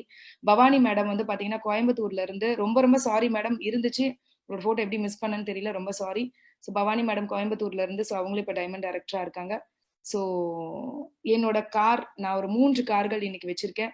அது மட்டும் இல்லாம என்னோட டீம்ல வந்து நிறைய பேர் கார்கள் வாங்கியிருக்காங்க. ஸோ அவங்களோட போட்டோஸ், என்னோட ரியல் ஹீரோங்க. தாமரையோட தண்ணியோட உயரம் எவ்வளவோ தாமரையோட உயரம் அவ்வளவு அப்படின்னு சொல்லுவாங்கல்ல. இன்னைக்கு நான் தாமரையா உயர்ந்து நிறைய பேருக்கு தெரியுறேன்னா தண்ணியா இருந்து என்ன உயர்த்துற ஒரு அற்புதமான மனிதர். ஒரு வார்த்தைகளால இவருக்கு நன்றி சொல்லிட முடியாதுங்க. ஏன் தெரியுமா? ஒரு பெண் பிசினஸ் பண்ணும்போது கணவரா எவ்வளவு சாக்ரிஃபைஸ் பண்ணணும் தெரியுமா? ஒவ்வொரு விஷயங்களும் காலைல ஏஞ்ச உடனே பாத்தீங்கன்னா ஃபேஸ் வாஷ் பண்ணிட்டு பாத்தீங்கன்னா டக்குன்னு வந்து ஒரு செல்போன் எடுத்துட்டு உட்காந்துருவாங்க. எல்லா விதத்திலையும் எல்லா இடத்துலயும் என்னை அட்ஜஸ்ட் பண்ணி என்னை பாத்துக்கிறதுனால தான், இந்த ஹீரோ இருக்கிறதுனால தான் நான் ஹீரோயினியா இருக்கேன். ஃப்ரெண்ட்ஸ், நிறைய ஜென்ஸ் உங்க லேடிஸ்க்கு தயவு செய்து இந்த பிசினஸ் பண்ண சப்போர்ட் பண்ணுங்க. உங்களை ஹீரோ ஆக்கி காமிப்பாங்க, அவங்க ஹீரோயினாவும் மாறுவாங்க. ஸோ என்னோட ஹீரோ, நான் இன்னைக்கு மனசார அவருக்கு தேங்க்ஸ் சொல்றேன். அண்ட் என்னோட காட்ஃபாதர் கௌதம் பாலி சார், இவங்க எனக்கு இனிஷியலா கொடுத்த ஒரு சில விஷயங்கள் தான் இன்னைக்கு நான் வந்து ரொம்ப சக்சஸ்ஃபுல்லா இருக்கிறதுக்கு காரணமா இருக்கேன். இன்னைக்கு என்னோட மென்டர் டாக்டர் RS ராஜன் சாரை பத்தி சொல்லணும் அப்படின்னா, இனிஷியல் டேஸ்ல விக்டோரியான்னு ஒருத்தவங்க இருக்காங்க, நல்லா பண்றாங்கன்னு இவருக்கு சொல்லிட்டே இருப்பாங்க இல்லையா, அதை சொல்றதை கேட்டுதான் நான் அந்த பூரிப்புல தான் வளர்ந்தேன். இன்னைக்கு வரைக்கும் ஒரு நல்ல ஒரு அப்ளைனா நிறைய விஷயங்களை என்ன கைட் பண்ணி, நான் எந்த இடத்துல தப்பு பண்றேன், எந்த இடத்துல சரியா பண்றேன் அப்படின்னு சொல்றது மட்டும் இல்ல, இவரை பார்த்து நான் பிரமிக்கிற விஷயம் என்ன தெரியுங்களா? இவரோட உழைப்பு. ஒரு நிமிடம் கூட இவர்கிட்ட ரெஸ்டே பார்க்க முடியாதுங்க. எவ்வளவு தூரம் கார் ஓட்டிட்டு வந்தாலும் மீட்டிங் அவ்வளவு சிறப்பா பண்ணுவாரு, அவ்வளவு எனர்ஜியா பண்ணுவாரு. அது மட்டும் இல்லைங்க, ஒரு நாள் கூட சார் கிட்ட இருந்து தான் நான் கத்துக்கிட்டேன். ஒரு நாள் கூட வெஸ்டீஜை வந்து தவறாம செய்யணும்ன்றத ராஜன் சார் தான் நான் கத்துக்கிட்டேன். ஒரு அற்புதமான பர்சன். இன்னைக்கு வந்து பாத்தீங்கன்னா இவர் நமக்கெல்லாம் மென்டரா இருக்கிறது ரொம்ப நம்ம பிளஸ்டுங்க. ஏன்னா நிறைய பேர் மென்டர்னு சொல்லுவாங்க, ஆனா என்ன செய்வாங்க அப்படின்றது தெரியாது. ஆனா இன்னைக்கு ஒவ்வொருத்தருக்கும் மென்டர்ஷிப் பண்ணிட்டு இருக்காரு. எந்த லெவல்ல யார் இருந்தாலும் அவங்க கூட பேசுவாரு. அது மட்டும் இல்ல, இன்னைக்கு நம்ம இனிஷியலா செய்யற எல்லா விஷயங்களையும் அவர் கூட இருந்து செஞ்சுக்கிட்டு இருக்காரு. அவர் ஒரு CNTல இருந்து வெபினார்ல இருந்து அத்தனை விஷயங்களுமே அந்த மாதிரி பார்த்து ஒவ்வொருத்தருக்கும் போய் ரீச் ஆகணும் எல்லாமே அப்படின்னு நினைக்கிற ஒரு உன்னதமான மனிதர். உங்க எல்லாருக்கும் தேங்க்ஸ் சொல்றேன். Thanks to Vestige management. Vestige மேனேஜ்மெண்ட்ல இருக்கிற Gautam Bali sir, and Deepak sir, Kanwar sir, and Ankul Agarwal sir, and என்னோட சென்னை பிரான்ச்ல இருக்கக்கூடிய எங்களோட மேனேஜர் சதீஷ் சார். ஜென்யூனா ஏதாவது ஒரு விஷயம் இருந்தா கண்டிப்பா அதை உடனே செஞ்சு கொடுக்கக்கூடிய ஒரு அற்புதமான ஒரு மேனேஜர். அண்ட் இருக்கக்கூடிய ஒரு ஸ்டாஃப்க்கும் நான் தேங்க்ஸ் சொல்லுவாங்க. இவங்கெல்லாம் இல்லாம நாங்க இல்லைங்க. இவங்கெல்லாம் நீங்க வந்து பாத்தீங்கன்னா எங்களை மாதிரி சம்பாதிக்க முடியாது, இவங்கெல்லாம் ஒரு ஸ்டாஃப் தான். ஆனா ஸ்டாஃப் மாதிரி இல்லாம எங்க ஃபேமிலியில ஒருத்தரா எங்களுக்கு நிறைய சப்போர்ட் பண்றதுனால தான் எங்களால பண்ண முடியுது. அதே மாதிரி திருச்சியில இருக்க அரவிந்த் சார், எப்ப கேட்டாலும் எஸ் மேடம் நான் என்ன பண்ணணும்னு கேட்கிற ஒரு அற்புதமான ஒரு மேனேஜர். அந்த திருச்சியில இருக்கக்கூடிய பர்சன்ஸ், அந்த கேரளால இருக்கக்கூடிய ஜெனீஷ் சார், இந்த மாதிரி எல்லாருமே, பெங்களூர்ல இருக்கக்கூடிய வாசிம் சார், எல்லாருமே மிகப்பெரிய சப்போர்ட்ல தான் இருக்காங்க. அது மட்டும் இல்ல, எங்களுக்கு கிடைச்ச ட்ரைனர்ஸ். ஃபர்ஸ்ட் ஆஃப் ஆல் முதல்ல பிரவீன் சாருக்கு நான் ரொம்ப தேங்க்ஸ் சொல்றேன். பிரவீன் சாரோட எங்களோட நட்பு வந்து அரௌண்ட் ஒரு 8 இயர்ஸ் இருக்கும். இங்க உள்ள வரும்போது நான் பிரவீன் சார் பிரம்மாண்டமா அவரை பார்த்துட்டு இருக்கேன். அன்னையில இருந்து இன்னைக்கு வரைக்கும் எந்த சப்போர்ட் கேட்டாலும் உடனே எஸ் மேடம் அப்படின்னு எனக்கு ஒரு நல்ல ஒரு பிரதரா சப்போர்ட் பண்ணிட்டு இருக்க ஒரு அற்புதமான மனிதர். அதே மாதிரி அசோக் சாரை பொறுத்த வரைக்கும் சொல்லணும்னா, ஒரு ட்ரைனிங் மாதிரி இன்னொரு ட்ரைனிங் இருக்காதுங்க. எப்பவுமே வந்து தன்னை வந்து வளர்த்துக்கிட்டே இருக்கணும் அப்படின்னு சொல்லி நினைக்கக்கூடிய ஒரு லீடர். இந்த மாதிரி ஒரு ட்ரைனர்ஸ் எல்லாம் கிடைச்சிருக்கிறதுனால தான் நம்ம எல்லாம் வந்து இன்னுமே நல்ல சிறப்பா இந்த பிசினஸ் பண்றோம். ஒவ்வொரு விஷயத்தையும் புதுமையா கொடுக்கறது இல்லாம எந்த சப்போர்ட் கேட்டாலும் எப்பவுமே செஞ்சு தரக்கூடிய ஒரு லீடர். அதே மாதிரி மோகன் சார் அக்ரில வந்து அவர் வந்ததுக்கு அப்புறம் இன்னைக்கு பிசினஸ் வந்து பெரிய லெவல்ல வந்து இன்னைக்கு இம்ப்ரூவ் ஆயிட்டு இருக்கு. ரேஷ்மா மேம் இன்னைக்கு வந்து பாத்தீங்கன்னா அவங்க பியூட்டிஷியன் இதுல அந்த மாதிரி நிறைய இவங்க ட்ரைனர்ஸும் இருக்கிறதுனாலதான் நிறைய சக்சஸ்ஃபுல்லா பண்ண முடியுது. ஸோ அதனால வெஸ்டீஜ் மேனேஜ்மெண்ட்ல இருக்க எல்லாருக்கும் தேங்க்ஸ் சொல்றேன். இன்னைக்கு என்னோட பொருளாதாரம் மிகப்பெரிய லெவல்ல வளர்ந்துருக்கு. எதை நினைச்சாலும் என்னால வாங்க முடியும், எதை நினைச்சாலும் என்னால செய்ய முடியும் அப்படின்ற ஒரு பெரிய பொருளாதார வளர்ச்சின்றது இன்னைக்கு வெஸ்டீஜ் தான் எனக்கு கொடுத்துருக்கு. வாழ்க்கையை என்ஜாய் பண்ணிட்டு இருக்கேன் ஃப்ரெண்ட்ஸ். இந்த லைஃப் எனக்கு கொடுத்தது வெஸ்டீஜ் தான். எண்டுனா மீட்டிங்கோட எண்ட் இல்லைங்க, எல்லா முடிவுலயும் ஒரு ஆரம்பம் இருக்கும்ல. இன்னைக்கு இந்த மீட்டிங்கோட முடிவு, யாரெல்லாம் பிசினஸ் இன்னும் சின்சியரா பண்ணாம இருக்கீங்களோ அவங்களுக்கு ஆரம்பமா இருக்கட்டும். யாரெல்லாம் இந்த பிசினஸ் இன்னும் எடுக்கலையோ எடுக்கிறதுக்கு ஒரு ஆரம்பமா இருக்கட்டும். யாரெல்லாம் இந்த பிசினஸ்ல வந்து பாத்தீங்கன்னா சாதாரணமா பண்ணிட்டு இருக்கீங்க இன்னும் சிறப்பா பண்றதுக்கு ஒரு ஆரம்பமா இருக்கட்டும். யாரெல்லாம் சிறப்பா பண்ணிட்டு இருக்கீங்களோ அதுல இருந்து இன்னும் ஜெட் வேகம் எடுக்கிறதுக்கு ஒரு ஆரம்பமா இருக்கட்டும். ஒருவேளை என்னோட எம்டிஎம் என்னோட ஸ்டோரி உங்களை இந்த இடத்துல ஆரம்பிக்க வைக்கிறதுக்கு இந்த எண்ட் உதவுச்சுன்னா ரொம்ப சந்தோஷமா இருக்கும். யோசிச்சு பாருங்க ஃப்ரெண்ட்ஸ், நம்மளோட ரிட்டைர்மெண்ட் லைஃப் ரொம்ப பீஸ்ஃபுல்லா இருக்க போதா? நம்மளே நம்ம ஒரு கேள்வி கேட்டுப்போம். அப்போ இன்னைக்கு வாழ்ற வாழ்க்கைக்கே என்ன பண்றதுன்னு தெரியல ஃப்ரெண்ட்ஸ். அப்ப நம்ம ரிட்டைர்மெண்ட் லைஃப்பை பத்தி யோசிக்கணுமா வேண்டாமா? நிறைய பெண்களுக்கு நான் ஒரு விஷயத்த சொல்வேன். அம்மா அப்பாவை சார்ந்திருந்தீங்க சந்தோஷம், ஹஸ்பண்டை சார்ந்திருந்தீங்க கௌரவம், பிள்ளைங்களை சார்ந்திருக்காதீங்க. பெண்ணுக்கு மட்டும் இல்ல, எல்லாருக்கும் தான். சோ உங்களை குழந்தைங்களை வளர்க்குற மாதிரி இங்க ஒரு 6 பேரை வளர்த்துருங்க குழந்தைங்களா நினைச்சு, லவ் கொடுத்து. அந்த 6 பேரை வளர்த்துட்டு அவங்க குழந்தைங்க உங்களுக்கு என்ன பண்ணுவாங்கன்னு தெரியாது ஃப்ரெண்ட்ஸ். ஆனா இந்த 6 குழந்தைங்களை வளர்த்துட்டீங்கன்னா அந்த 6 குழந்தைகள் உங்களையும் காப்பாத்திக்கும், உங்களோட அடுத்தடுத்த ஜென்ரேஷனையும் காப்பாத்திக்கும். சோ உங்களோட இந்த மீட்டிங்கோட எண்ட் உங்களோட ஒரு ஆரம்பமா இருந்ததுன்னா நான் இதை எம்டிஎம் பண்ணதுக்கு ஒரு பெரிய அர்த்தம் இருக்கும்னு நான் நினைக்கிறேன். வெஸ்டீஜ் அப்படின்னாலே என்னங்க, ஃபாலோ த ஃபுட் பிரிண்ட்ஸ்ன்னு சொல்லுவாங்க. கரெக்டா? அடித்தடங்களை விட்டு செல்லுதல். இன்னைக்கு நிறைய பேர் என்னை பத்தி சொல்லும் போது சந்தோஷமா இருக்கும், உங்களை ஃபாலோ பண்றேன் மேடம் அப்படின்னு சொல்லிட்டு. இன்னைக்கு உங்களை நீங்க ஒரு கேள்வி கேட்டுக்கங்க, உங்களை எத்தனை பேர் ஃபாலோ பண்ண போறாங்க? நீங்க எப்படி ஃபாலோ பண்ணக்கூடிய ஒரு பர்சனா, உங்களை ஃபாலோ பண்றவங்களா ஒரு இன்ஸ்பிரேஷனா நீங்க எப்ப மாற போறீங்க? ஸோ அதுக்கான களம் தான் உங்க கையில கிடைச்சிருக்கு. Life is beautiful. என்னோட லைஃப் ஸ்டோரியை சொல்லிட்டேன். உங்களோட லைஃபை பியூட்டிஃபுல்லா ஆரம்பிங்க இன்னையில இருந்து. Dreams are precious, so are the dreamers. கனவுகள் இருந்தது ரொம்ப ப்ரீஷியஸ் தாங்க. அப்ப கனவு காண்றவங்களும் தானே ஃப்ரெண்ட்ஸ். கனவு காணும் வாழ்க்கையாவும் கலைந்து போகும் கோலங்கள் அப்படின்னு ஒரு பாட்டு கேட்டிருக்கீங்களா? என் வாழ்க்கை கூட அப்படிதான் இருந்தது ஃப்ரெண்ட்ஸ். என்ன கனவு கண்டாலும் நமக்கெல்லாம் எங்க நடக்கும் அப்படின்னு தான் நினைச்சிட்டு இருந்தேன். ஆனா இன்னைக்கு ஒரு விஷயம் புரிஞ்சிருக்கு. ஒரு விதைக்குள்ளே அகப்பட்ட ஆலமரம் கண் விழிக்கும், அதுவரை பொறுமனமே. நான் விதைக்குள்ள அகப்பட்ட ஆலமரம் தான். இன்னைக்கு கண்ணை விழிச்சு இன்னைக்கு பெரிய சக்தியா உருவாகி எனக்கு கீழே விழுதுகள் வந்து அவங்க கீழே விழுதுகள் போயிட்டு இருக்கு. இன்னைக்கு ஒரே ஒரு விஷயத்துக்காக சந்தோஷப்படுறேன். எதுக்கு தெரியுமா? இந்த உலகத்துல நான் பிறந்து இந்த உலகத்துல சாதாரணமா நான் போயிருப்பேன்.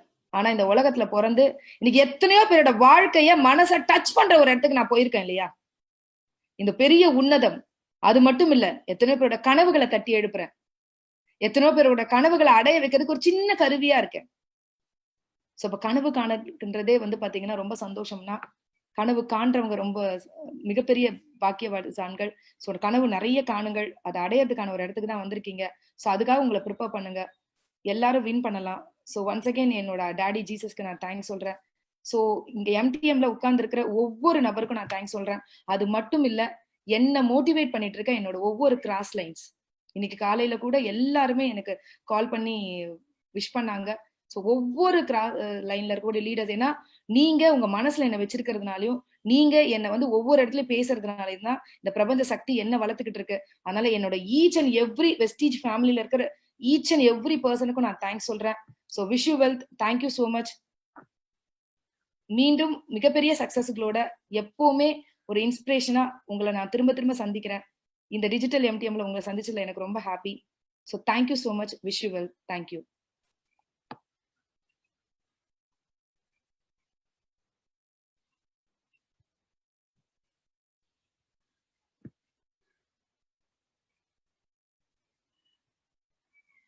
Ashok sir, Ashok sir.